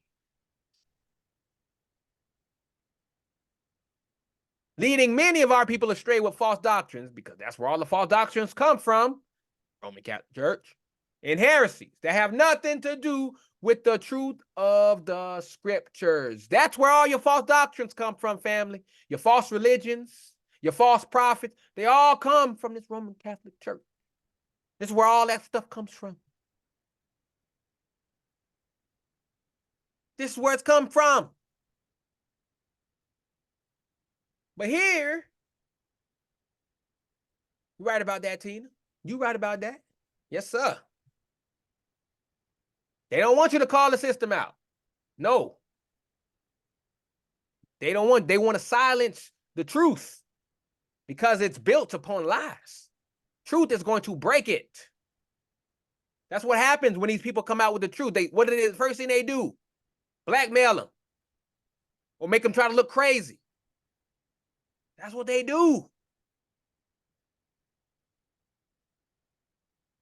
But here's where we stand firm on what we know, family. The Most High, not playing no games. He's exposing these lies for what they are. The truth is coming out. We see it. Look how many of these heathen telling the truth of who the true Israel is. You see it. Look how many our people are waking up around the world, all over, in different countries. All waking up to their heritage, all waking up to who they are. We waking up to the deception, family. This is why the scripture says in 2 Corinthians 11, 14 and 15, what does Paul say here? That's 2 Corinthians chapter 11, verses 14 and 15. And no marvel, for Satan himself is transformed into an angel of light. Therefore, it is no great thing if his ministers also be transformed as the ministers of righteousness, whose end shall be according to their works. You got all these false prophets, fake preachers, false religions, false doctrine. They're all trying to appear righteous, appear right, speaking smooth things to the people. But behind the scenes, family, nothing but deception. The thing is, all these people, they know who the true Israel is, but they ain't finna tell you. They ain't finna wake you up to your power. They want you deaf, dumb, and blind. So you can give up all that precious dinero, money. That's what all they want. That's all they after, money. And if they got to keep you stupid to get it, they going to do it because that's all they care about. Greedy. They got millions of dollars, millions, enough for generations, but they want more, and more. That verse was 2 Corinthians 11, 14 and 15 says. 2 Corinthians chapter 11, 14 and 15.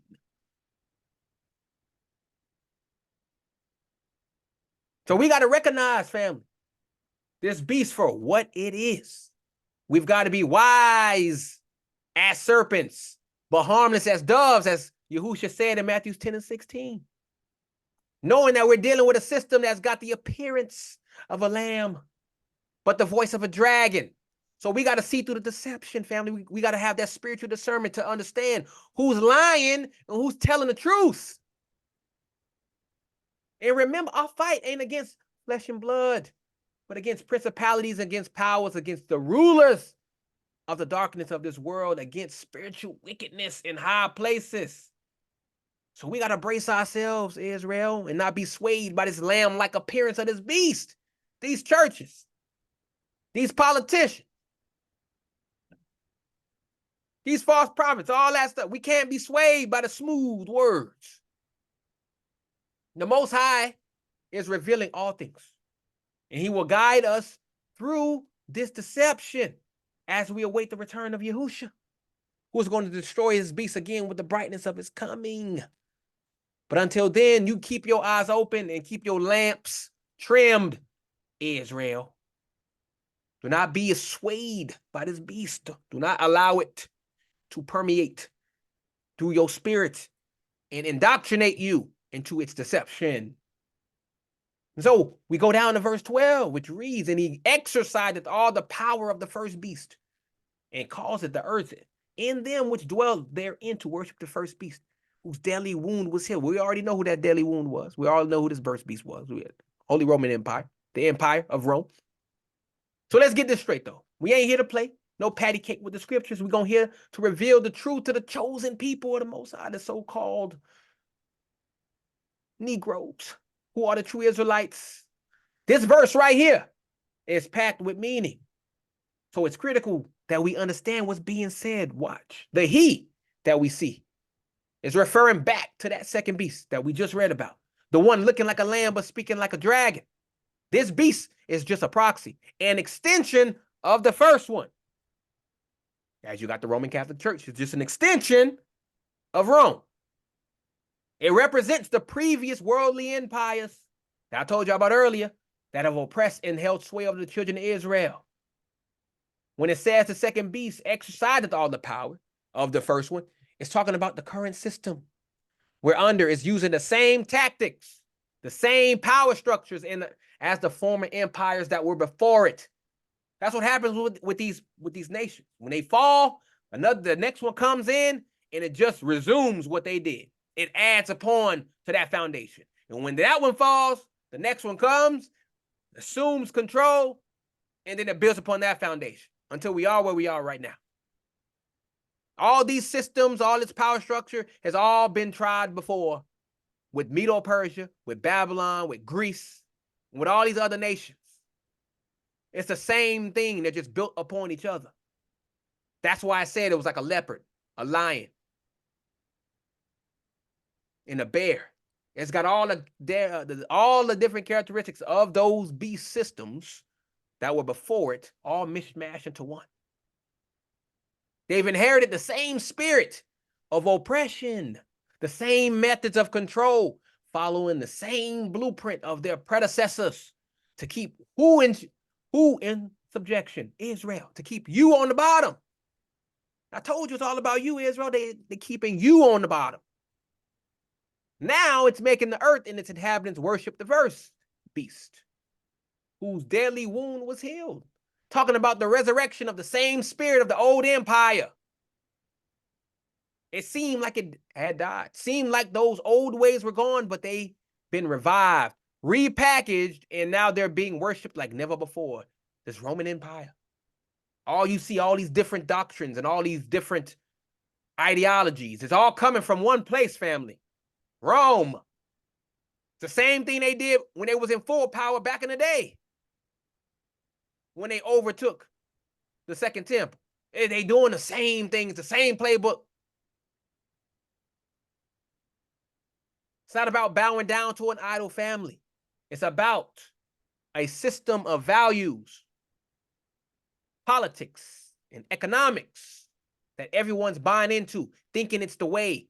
They're thinking it's the truth and the life, when in reality, it's leading them straight to destruction. Just look at the people. Look at the things they believe in. Look at the things they tout on social media, making whole videos about stupid stuff and thinking, oh, that's the right way. That's the right way. You got to do it this way. You got to do it that way. Not knowing that it's leading them straight down to the pits of hell. That's that beast. That's that second beast. We're making everybody worship the first one. It's the same system that's been selling us lies, trying to make us worship false doctrines, assimilate into a culture that's not ours, and forget the Most High's commandments. As you can see, just look at our people. They don't know about the commandments at all. They want to erase the identity of the true Israelites and replace it with a global one world religion and government where there's no distinction between the holy and the profane. That's where we move into, family. One world order. I know y'all heard about it. That's where we going.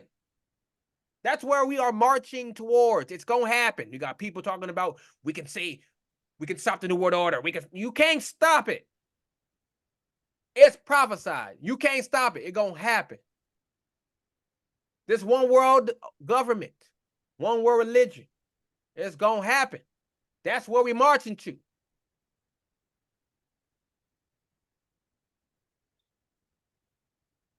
But let's not forget, family. Well, Deuteronomy 28 tells us about these curses that will befall Israel for disobedience. These curses include being taken into captivity and being ruled over by enemies. But let's not me say it. Let's go and read it out of the book itself. Deuteronomy 28:48. Told you, Israel, this is all about you. All of this is about you. 28:48 of Deuteronomy. What does it say, brother? Therefore thou shalt serve thine enemies, which the Lord shall send against thee, in hunger and in thirst and in nakedness, and want of all things. He shall put a yoke of iron upon thy neck until he hath destroyed thee. This beast system is just another manifestation of those curses, family. But it's also a sign that we're getting closer to the end when Yahushua is going to return and set all things right. The Most High is not mocked. Whatever a man soweth, that shall he reap. Galatians 6:7 told you that. This system that's got the whole world drunk on its wine of fornication is going to fall, and it will fall hard. How do we know? Let's skip over a couple chapters and go to Revelation 18:2.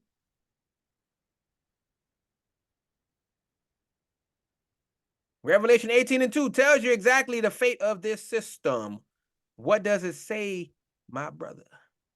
And he cried mightily with a strong voice, saying, Babylon the Great is fallen, and is become the habitation of devils, and the hold of every foul spirit, and a cage of every unclean and hateful bird. That's the fate of this beast system. So we got to be vigilant. Don't buy into these lies that this beast system is trying to tell us. Don't fall for it. Don't worship the beast or its image. We got to stand strong in the law, statutes, and commandments of the Most High and look to the redemption that is drawing nigh. We must endure until the end when the true king of Israel, Yahushua, will return and establish his kingdom where we going to rule and reign with him. So until that day, family, keep the faith. Keep the faith. Don't lose that. That is your strength. Hold on to it. And 13, talking about doing great wonders, making fire come down from heaven on the earth in the sight of men. So let's break this down. This verse is speaking on that, again, that second beast, aka that false prophet, performing great wonders, making fire come down from heaven. This is symbolic, representing the ability to awe and deceive the masses with displays of power. Look at the Pope. Look, just look at the Pope. Look at the Vatican. That whole place. That whole place was built to deceive the masses with displays of power. Look at when he come out, how all the people come out. All that for one man. So when the scripture talks about fire from heaven, it's not always talking about literal fire raining down. It's about the power to impress, the power to manipulate and control the narrative so effectively that people are tricked into believing the truth. Now, in the time of Elijah, the Most High did bring down actual fire to show who was the true God. Let's read about that in 1 Kings 18:38. That's 1 Kings 18:38. So we can see this real fire that came down. Then the fire of the Lord fell and consumed the burnt sacrifice, and the wood, and the stones, and the dust, and licked up the water that was in the trench. But here in Revelation, we dealing with a counterfeit miracle, a false display of divine power. He ain't got no power to bring fire down from heaven, family. Most High ain't with him. Not with them, not with that beast. We see this today. Watch this. With technology so advanced, it looks like miracles to uninformed. Look at AI. Have y'all seen what AI can do? It's crazy. All this different technology, all this military technology, all these different things that we do look like miracles. You ever seen a rail gun? An actual real one? That thing is crazy. Will make anybody think it's magic. But it's all to deceive. It's fake, counterfeit. We're talking about military might, media influence, psychological operations that can make the masses believe almost anything. The power of propaganda, the power of technology that can make or break nations, control the weather. They can do that now. I don't know if y'all know about that one. Got that heart machine out there, but we all know the Most High won't control weather. But that's what they got out there, deceiving the masses to think they control the weather, or project images in the sky that seem supernatural. I know y'all heard about Project Bluebeam, where they can make things look real in the sky. This is how they counterfeit these miracles. This is how they do it. The wonders. These are the wonders that they're doing. This is the modern day fire from heaven, family. It's not real fire come from heaven. Got people who teach that. No. This beast system is flexing its might. It's showing off its capabilities to keep people in awe and under control. It's part of the great deception that keeps the true children of Israel, that's us, distracted from our true heritage and calling. They want us to marvel at their works, to fear them and to fall in line with their agenda. But let's remember, family, Yahushua said about the end times. What does he say in Matthew 24 and 24, brother? Again, that's Matthew's 24 and verse 24. For there shall arise false Christs and false prophets, and shall shew great signs and wonders, insomuch that if it were possible, they shall deceive the very elect. This is a direct warning to you, Israel. These wonders are meant to deceive, but the elect of the Most High won't be fooled. That's me, that's you. You know it's fake. They've been trying to plot this whole UFO thing. You've been seeing all these movies with UFOs. They're going to try to do that UFO stuff. They're going to put all these things in the sky, whatever, to make it look like a UFO invasion so everybody can come together and as one world. You see it. All these movies, Independence Day. They had two of them, 2 Independence Days. And all these other UFO movies. Trying to get all the people of the world to unite. That's the Tower of Babel. That's the Tower of Babel. They're trying to get all the people to come together again to fight this worldly threat. That's how they're gonna try to get you in this one world order. And it's gonna work. Because everybody too stupid to understand.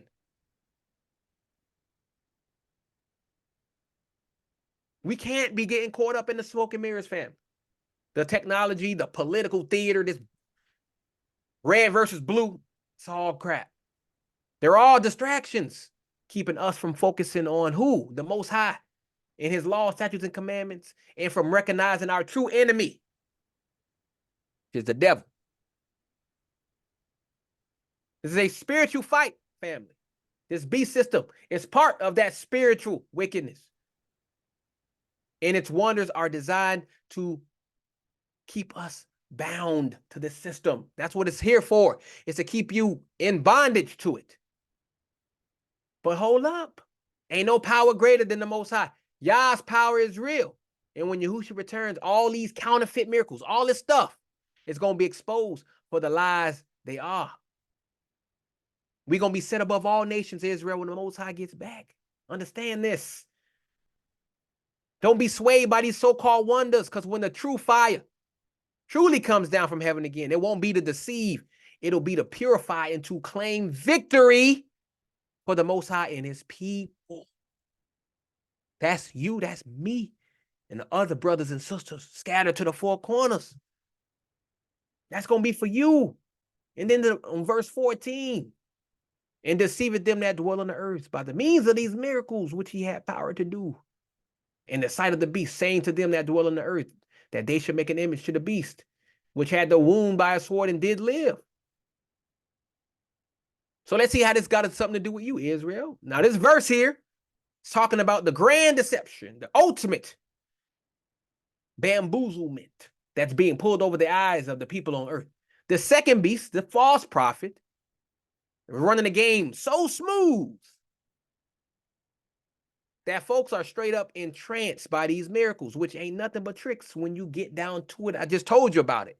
Look how many people love this political theater, Democrat versus Republican. Look how many people love technology. They love it. Just look at them. It's not me, just look at them. All these Trump supporters, just look at it. Just look at your average Trump supporter. Look at them. Entranced. Worshiping a man who don't give a damn about them. They don't care about them. All they care about is getting in the office. That's all they care about. They'll say whatever they got to say to do it. But all these other people are too stupid to realize that they are entranced. That's what it's talking about.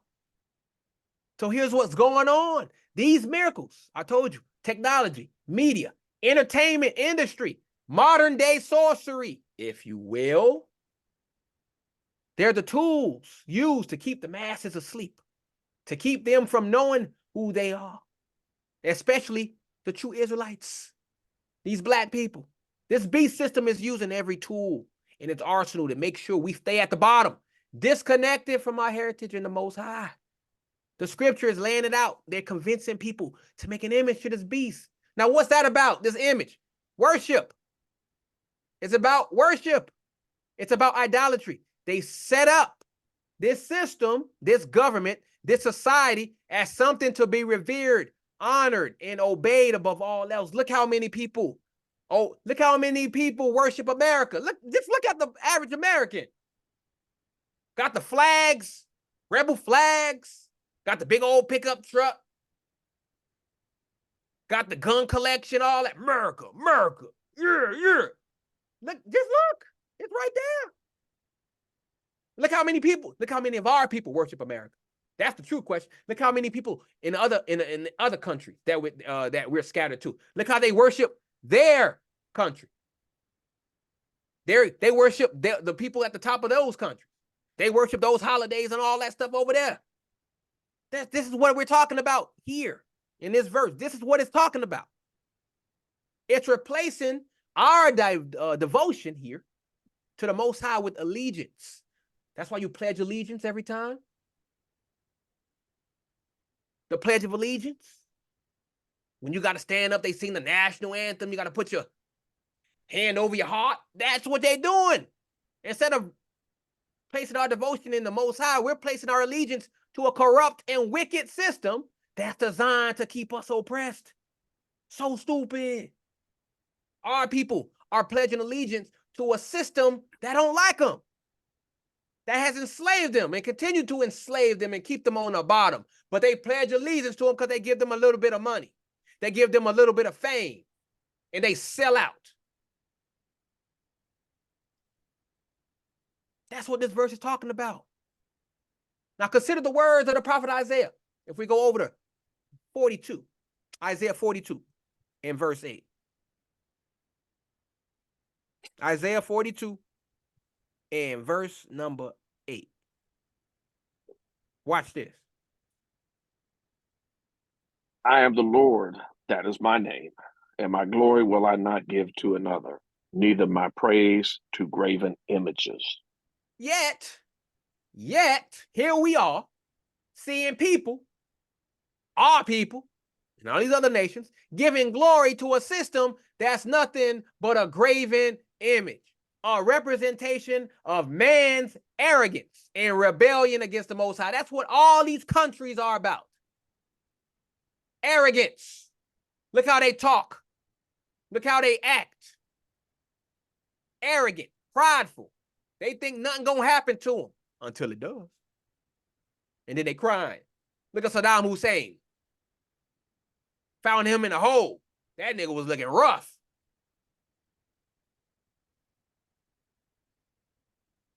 But he was all prideful throughout his life. Thought nothing could touch him. Till he came across America. Most High used America to get his ass.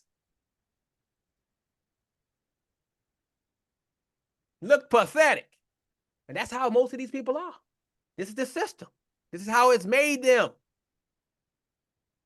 So this beast had the wound by a sword and did live. Talking about a system that seemed like it was done for. Seemed like it had taken a fatal hit. We all know this is like Rome. They thought Rome fell, but it came back in another form. Rose back up, stronger and more deceptive than before. A system that refuses to die. Keeps coming back no matter how many times it gets knocked down. But Israel, don't fall for it. Don't get twisted in their lies. Don't bow down to their image. We've been warned about this in the law. Where at? Let's go to Deuteronomy 5. Out of the mouth of the Most High.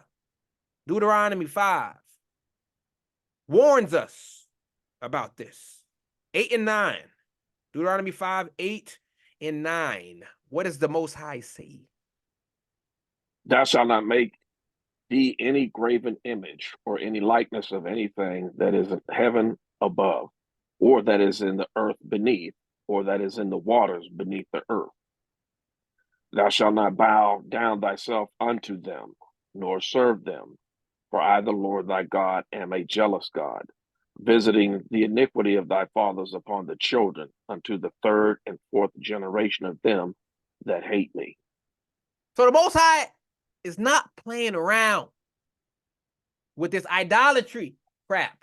He ain't playing around with it, fam. He demands what? Exclusive devotion. And we, as his chosen people, got to give it to him and him alone. We can't be caught up in the beast's lies and distractions. So we got to stay focused. We got to stay focused on this word. We got to have faith in Yahushua. We got to love our people. That's how we're going to fulfill the law, statutes, and commandments, family. We got to stay vigilant because this beast system is working 24/7. Day and night. So we got to be aware of the beast's tactics. Why? Because our redemption is going to draw near, fam.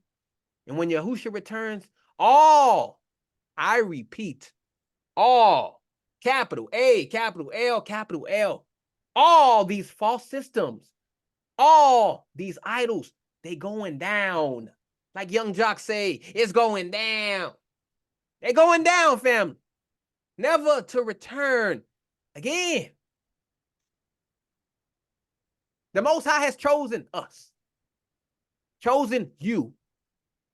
And our deliverance from this beast system is assured. So keep the faith, walk in righteousness, and prepare. Again, I repeat, prepare for the kingdom to come, where we're going to reign with Yahushua in glory. That's the hope. That's what you should be focused on, family. Right there, preparing.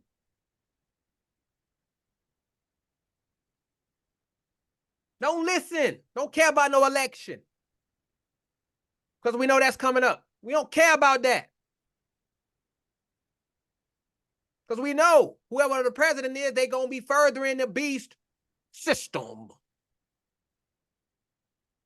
So why do we care who the president is? They don't look like us anyway.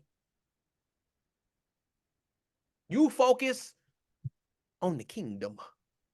This word that I'm reading to you. That is what we focus on, fam.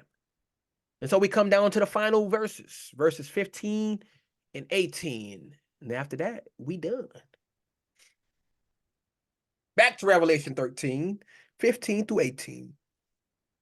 And he had the power to give life unto the image of the beast, that the image of the beast should both speak and cause that as many as would not worship the image of the beast should be killed. And he causeth all, both small and great, rich and poor, free and bond, to receive a mark in their right hand or in their foreheads, and that no man might buy or sell, save he that had the mark, or the name of the beast, or the number of his name. Here is the wisdom. Let him that hath understanding count the number of the beast, for it is the number of a man, and his number is 666. All right, so let's focus here on verse number 15 here. Let's unpack this for you, true Israelites out there, because this is about you again. So this scripture is talking about, verse 15 here, talking about the beast system influence and the power it wields over the masses. We all can see that with our own eyes. It's not just talking about a statue or some lifeless object. No, it's metaphorical for how the system infuses its ideologies and philosophies with a semblance of life, making them active and influential in the lives of people. Remember, they got all these celebrities, all these people. They are props, mouthpieces for the system, getting people to what? Worship the system. Buy this, do that. Believe in this, believe in that. That is how they do it. That's how they make it come to life. That's how they make it come to life. Making it speak. Television does it. Movies do it. Music does it. It's all about pushing propaganda. It's all about pushing the system into your ears, into your mind, to indoctrinate you to follow it, to worship it, to give it your devotion. Devotion. Said that wrong. That's what it's about. When it says the image of the beast should both speak, we're looking at a situation where this system decrees its laws, the cultural mandates. They speaking loud and clear. How? Because it's dictating how people should live, what they should value, and what they should reject. You see it. They tell you what to believe in school. They indoctrinate you from kindergarten, heck, from pre-K all the way up till you get out of college. And then even then, they indoctrinate you at your job. What you should value, what you should reject, what you should believe in. It's pervasive. It's all over the world. Telling everybody how to live, telling everybody what to believe in. It's speaking through legislation, through media manipulation, through the education system, indoctrinating the masses, especially our people, into accepting a way of life that is contrary to the laws of the Most High. Now they pushing this gay stuff all through school, trying to get the kids while they're young. Pushing this gay stuff. Well, you're not a boy or a girl. You can decide what you want to be. Abomination. This is what they doing to your kids. But yet our people continue to send these kids, our kids, to them, knowing all of this crazy stuff is going on. They refuse to homeschool. They refuse to teach their kids the truth. Why? Because they don't know the truth. They indoctrinate in the same system. That's why it is imperative that we teach our kids this truth as they are young, so they can grow up into it. That's the same thing what the beast system is doing, is getting them while they're young, so they can believe in its values, its ideologies and philosophies while they are young, so it can stick in their head as they grow up. We've dropped the ball, family. Our people have dropped the ball. We don't teach our kids nothing. Nothing about the Most High. We leave it to the system, our enemies, to teach our children. But it's not just about speaking. It's about enforcing. This is how it makes sure you believe in this stuff. Because those who refuse to fall in, who refuse to accept this mark of the beast, who refuse to bow down to his image, they're facing the sword. This ain't just physical death, family. Although that is a part of it, it's economic death, social death, spiritual death. They want to cut you off from society if you don't play by their wicked rules. And that's what we're going to, family. You see it? We moving to that. At some point, they gonna do it. If you don't believe in this, then you can't participate in our society. If you don't bow down to our laws and our rules, you don't get to eat. Uh-oh. That's when shit really hits the fan, family. This is when you're going to really find out who is for the Most High and who isn't. That's what we're leading up to. Let's not forget what happened to our ancestors, though. They faced the same type of persecution when they stood up for the truth. The Maccabees, in the time of Antiochus, Epiphanes, they faced death because they refused to bow down to an image of a false god. You think this is new, family? Y'all think this is new? This ain't new, family. It's happened to our people all throughout the scriptures. Look at the 3 Hebrew boys. They got thrown. Nebuchadnezzar tried to burn them because they refused to bow down to that image. Happened to them, it's going to happen in our day too. Y'all think y'all special? No. Y'all think y'all special? No, sir. We seeing the same spirit at work today. If you have the eyes to see and the ears to hear, you see it. We're called to worship the Most High, family. If we go to John 4:24, this is where we're called to worship him. And how are we called to worship him? John 4:24 is going to tell you that. Again, that's John chapter 4, verse 24. 4. How are we supposed to come to the Most High? God is a spirit, and they that worship him must worship him in spirit and in truth. So we can't be giving that worship to some man-made system, as you see a lot of our people are doing, to some beast that set itself up against the knowledge of the Most High. We're called to pull down the strongholds. Let's go to Paul. Flip it over to Paul. Paul says it in 2 Corinthians chapter 10, verses 4 and 5. What does Paul say here? Again, that's 2 Corinthians chapter 10, 4 and 5.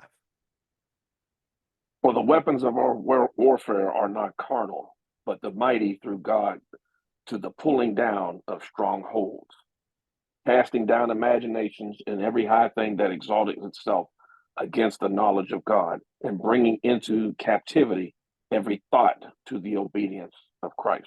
You hear that? We got to understand this, family. As I said earlier, Shadrach, Meshach, and Abednego, those 3 Hebrew boys, refused to bow down to Nebuchadnezzar's image. We got to have the same spirit of resistance. We got to stand firm, even when the fiery furnace is heated 7 times hotter. Our faith in the Most High and his promises to Israel must be unshakable. That's why it's crucial. That's why I've been saying it all day. It's crucial for us, the true Israelites, to come back to our heritage, to know who we are, because that's where our power is. To cling to the covenant that was made with our forefathers, Abraham, Isaac, and Jacob. Why? Because we got to stand firm in the face of this beast that is trying to snuff out the light of truth with its lies.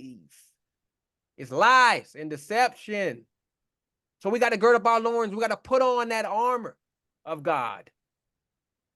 Why? Because our victory is not in conforming to this world, but in being transformed by the renewing of our minds. You got to get your mind straight, because that's where the system is attacking. It's attacking your mind. That's why the scriptures are telling us to renew our minds, because that's where it's attacking you. Your entire life, you've been told lies. And just as Paul said, you got to tear down those strongholds, all those lies of indoctrination and deception your entire life. You got to tear it all down. That's how you get out from the grips of this beast, this system. That's how we're going to be able to discern the will of the Most High and stand as a light in this present darkness. And as we go down to verse 16, and he causeth all, both small and great, rich and poor, free and bond, to receive a mark in the right hand or in the foreheads. Uh-oh. Everybody loves this scripture here. Now, this is where the rubber meets the road, Israel. When a beast system is trying to implement full control over the sons and daughters of Jacob, our people. This ain't no fairy tale, family. This is the raw truth about the oppressive system we living in. This scripture ain't necessarily talking about a literal tattoo or a chip, which a lot of people say. Although it could be a part of it. No one knows until we see it. But it goes deeper than that, family. It's about a system that wants to imprint its ideology and ownership over every aspect of your life. Whether you're at the bottom of society or sitting at the top, whether you locked up or walking free, this mark represents allegiance. It represents submission to the beast's rule in rebellion against the Most High. The right hand symbolizes your actions, what you do, your works. The forehead represents your mind, your thoughts, and your beliefs. They want to control both your doings and your thinking. Look at what they're doing. Look how hard they're trying to indoctrinate. They want to control every aspect. That's why they say we live in a police state. Cameras everywhere. They want to watch your every move. They want to make sure you're walking lockstep with their godless agenda, because that's what they're going to be pushing, atheism on you. We're talking about a system that has pushed our people into corners, making them feel like they have no choice but to conform It's like when our ancestors were in Egypt and Pharaoh sought to keep them in bondage. Let's go read that. Let's go to Exodus 1. Going all the way back to the beginning. Exodus 1, 13 and 14. Again, that's Exodus chapter 1, verses 13 and 14. And the Egyptians made the children of Israel to serve with rigor, and they made their lives bitter with hard bondage, in mortar and in brick, and in all manner of service in the field. All their service, wherein they made them serve, was with rigor. It's the same spirit family, but with just a different age. But what did the Most High say? What did the Most High say? Let's go to Revelation 18 and 4 to see what he is saying for us. What are we supposed to be doing? What does he want us to do about this system? Revelation 18 and 4 is going to tell you what he wants us to do. And what is that, brother? And I heard another voice from heaven saying, Come out of her, my people, that ye be not partakers of her sin, and that ye receive not her plagues. We are not supposed to be partaking in this wickedness, engraving their mark on our hands or foreheads. We're called to be set apart, to bear the seal of the living God, which we talked about a couple weeks ago. Not the mark of the beast. Same thing. The Most High told Ezekiel in Ezekiel 9 and 4. If we go to Ezekiel 9 and 4, what did the Most High tell Ezekiel here? And the Lord said unto him, Go through the midst of the city, through the midst of Jerusalem, and set a mark upon the foreheads of the men that sigh and that cry for all the abominations that be done in the midst thereof. So we need to be those that are grieved by the wickedness of this world, not those that embrace it like we see a majority of our people do at this time. Don't be deceived by the prosperity gospel these churches are bringing out, or this unity and diversity crap. That's just another form of the mark, seducing you into thinking you can serve two masters. But as it is written, what does Jesus say in Matthew 6 and 24? It is written. Coming out of the mouth of the Messiah himself, what does he say? Matthew 6 and 24. No man can serve two masters, for either he will hate the one and love the other, or else he will hold to the one and despise the other. Ye cannot serve God and mammon. See? Simple. You got a choice. What you gonna do? So this is a call to you, Israel, a call of action. You need to know and decide where your allegiance lies, with the Most High or with the beast. The choice you make will determine your fate. Will you stand as a holy and peculiar people, as the Most High said we should be back in Deuteronomy 14 and 2? Or will you fall in line with every Tom, Dick, and Harry that's heading down the broad path to destruction? What you gonna do, Israel? What you gonna do? So you got to remember who you are. Remember the covenant that was made with Abraham, Isaac, and Jacob. And remember the power of the Most High to deliver his people. He did it in Egypt, and he's going to do it again in Babylon. Just like he did in the first Babylon. He's going to do it again. So you got to stay obedient and stay true to the Most High. For in him we have salvation, in him we have redemption, in the promise of a kingdom to come where we, the true Israelites, shall reign with our King Yahushua. Let no man deceive you, Israel, and let no mark brand you as a property of this corrupt world. None. So as we move to verse 17, no man gonna buy or sell. Uh-oh. Say if he had that mark, name of the beast or the number of his name. This is a direct attack, Israel, on your economic stability and freedom. You got to understand, when they say no man might buy or sell, they're talking about a level of control, a stranglehold on society that forces our people into a corner where they feel they got to compromise their beliefs just to survive. It's going to come, and a lot of people going to compromise. Are you going to be one of them? This is economic manipulation at its finest, and it's designed to what? To weed out those who are strong in the faith from those who are weak, to separate the wheat from the tares. And you can read about all of that wheat and the tares if you go to Matthew 13 and read 24 through 30. We're not going to go there. I'm just saying where you can go to see where this is talked about, the wheat and the tares. Matthew 13, 24 through 30. They want to see who's going to buckle under pressure. Who's going to sell their birthright for a bowl of soup like Esau did? Uh-oh. Are y'all going to be one of them? Are y'all going to buckle under pressure? Are y'all going to give in? Because your belly going... Brrr. Is that what y'all going to do? But you, Israel, you got to be smarter than that. You can't fall for the okie doke. No, sir. You can't let the fear of not being able to engage in commerce make you forsake the commandments of the Most High in faith of Christ. No, sir. You can't serve the Most High in mammon. We just read it. Mammon ain't just money, though. It's the spirit that controls the economic systems of this world, the beast that Revelation speaks of. Uh-oh.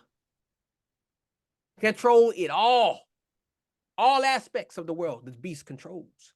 This mark ain't just about being able to slide your card at the grocery store or cash your check at the bank. It's about who you give your power to, Israel, who you allow to dictate your life. They want to own you. They want to own your body and your soul. But the Most High already laid claim to you. You are his chosen people, and you ain't for sale. So you say no. You say no to the system. You come out of her, my people, as we read earlier. Look at this system that they built. Just look at it. Designed to keep you dependent. So that when the time comes, you'll feel like you have no choice but to align with the beast. But that's a lie straight from the pit of hell. The Most High has always provided for his people. Didn't he rain manna from heaven for our ancestors in the wilderness? And didn't he say he would never forsake us, nor leave us? Back in Deuteronomy. What you need to do, Israel, is stand firm. I've been saying it all day. Trust in the Most High. Keep the commandments. Love your people. Engage in commerce on his terms, not on the terms of the beast. And if they shut you out of the markets, so be it. The Lord will provide. How do we know? Matthew 6 and 33 from the mouth of Christ himself. What does he tell you here? Matthew 6 and 33. What does Christ say here? But seek ye first the kingdom of God and his righteousness, and all these things shall be added unto you. All things shall be added to you. All this physical stuff is going to be added to you. You hungry, the Most High going to give you some food. You thirsty, the Most High going to give you some water. He got you, fam. You don't got to compromise. You don't got to sell your soul. The Most High got a way for you. All you got to do is trust in him. And let's not forget our wisdom. Family, let's not forget it. If we go over to Proverbs 11 and 1, I'll read it. We go over to Proverbs 11 and 1. It says, a false balance is abomination to the Lord, but a just weight is his delight. We know their economic scales are rigged, family. So what do we got to do? We got to be wise as serpents and harmless as doves, as Christ has said to us.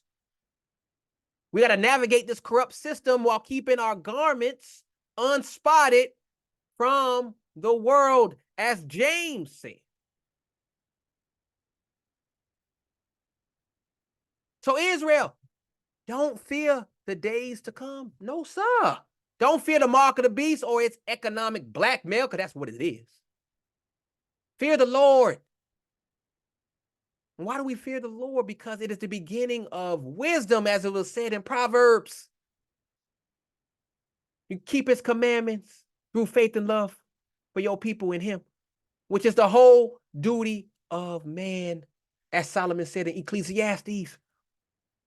The Most High got us, family, and he will make a way where there seems to be no way. So we stand strong because our redemption is going to draw nigh. And no mark, no name, no number can change the promises of the Most High. So we keep our eyes on the prize. And what is that prize? The kingdom that awaits us, where we will buy and sell on our terms under the righteous rule of our King Yahushua HaMashiach. In the final verse, we go to 18. Here is wisdom. Let him that hath understanding count the number of the beast, for it is the number of a man, and his number is 666. All right, family. We're going to dive deep into this and uncover the layers of this meaning. So this scripture is calling for wisdom, as we see. And who is the Most High talking to? He's talking to us, Israelites, to have the discernment to see through the deception that's out there thick. It's out there thick, family. The number of the beast represents a system, a man-made construct that's steeped in sin, as we see with this system today, in rebellion against the laws of the Most High. It ain't just about some tattoo or chip. No, it's symbolic of the fullness of man's wickedness in his attempt to play God in this world. This beast system is contrary to everything we, as the chosen seed, stand for. Now, this 666, or 666, it's been twisted and it's been turned into all kinds of foolishness, but let's keep it real. 100. The number 6 is the number of man in the Bible. Man was created on the 6th day, and man falls short of perfection, which is represented by the number 7, as we know. So when you triple that, when you hit that 666, you're looking at a man, you're looking at man's imperfection magnified to the fullest extent. You're seeing the epitome of what happens when man tries to exalt himself above the Most High. And what happens? Let's go to Isaiah 14.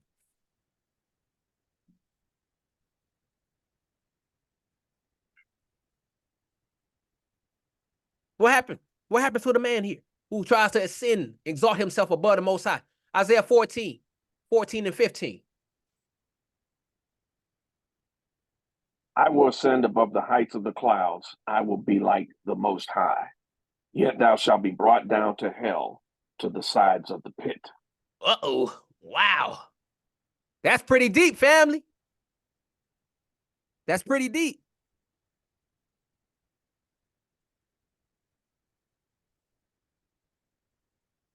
Pretty deep. But you, Israel, you got to be smarter. You got to be smarter than that. You got to recognize the signs of the times. This ain't just about no man.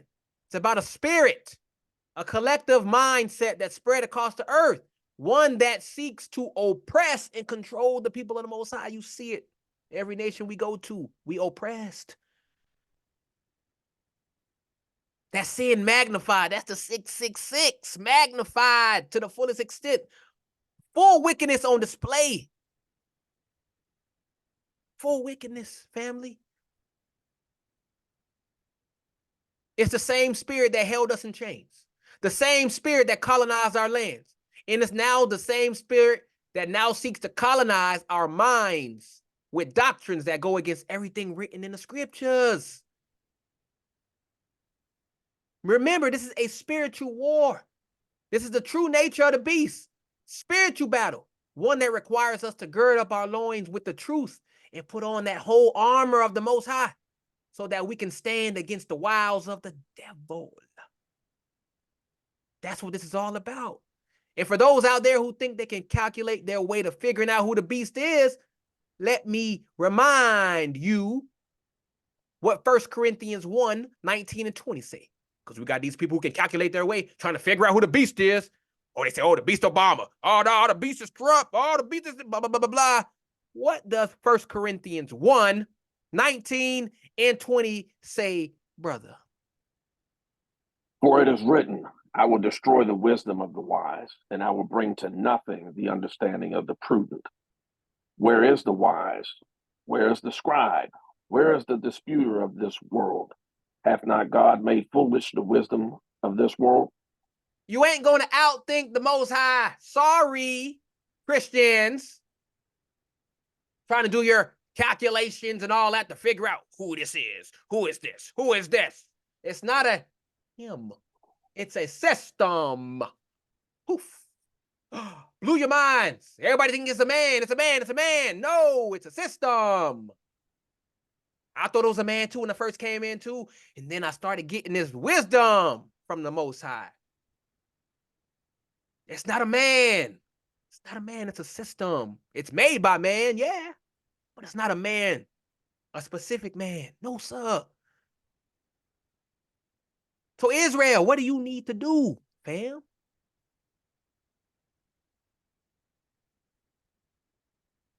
You got to keep your eyes on the prize, as I said, throughout this whole lesson. Don't get caught up in the numbers game. Focus on keeping the commandments, living righteously, and preparing for the kingdom to come. The beast number is a warning for us, Israelites, to stay vigilant, to stay holy, and to not get entangled with the affairs of this wicked world. So as I end this lesson today, I say to you, remember who you are. You are the chosen of the Most High. And let no number, no beast, no system take you out of that position.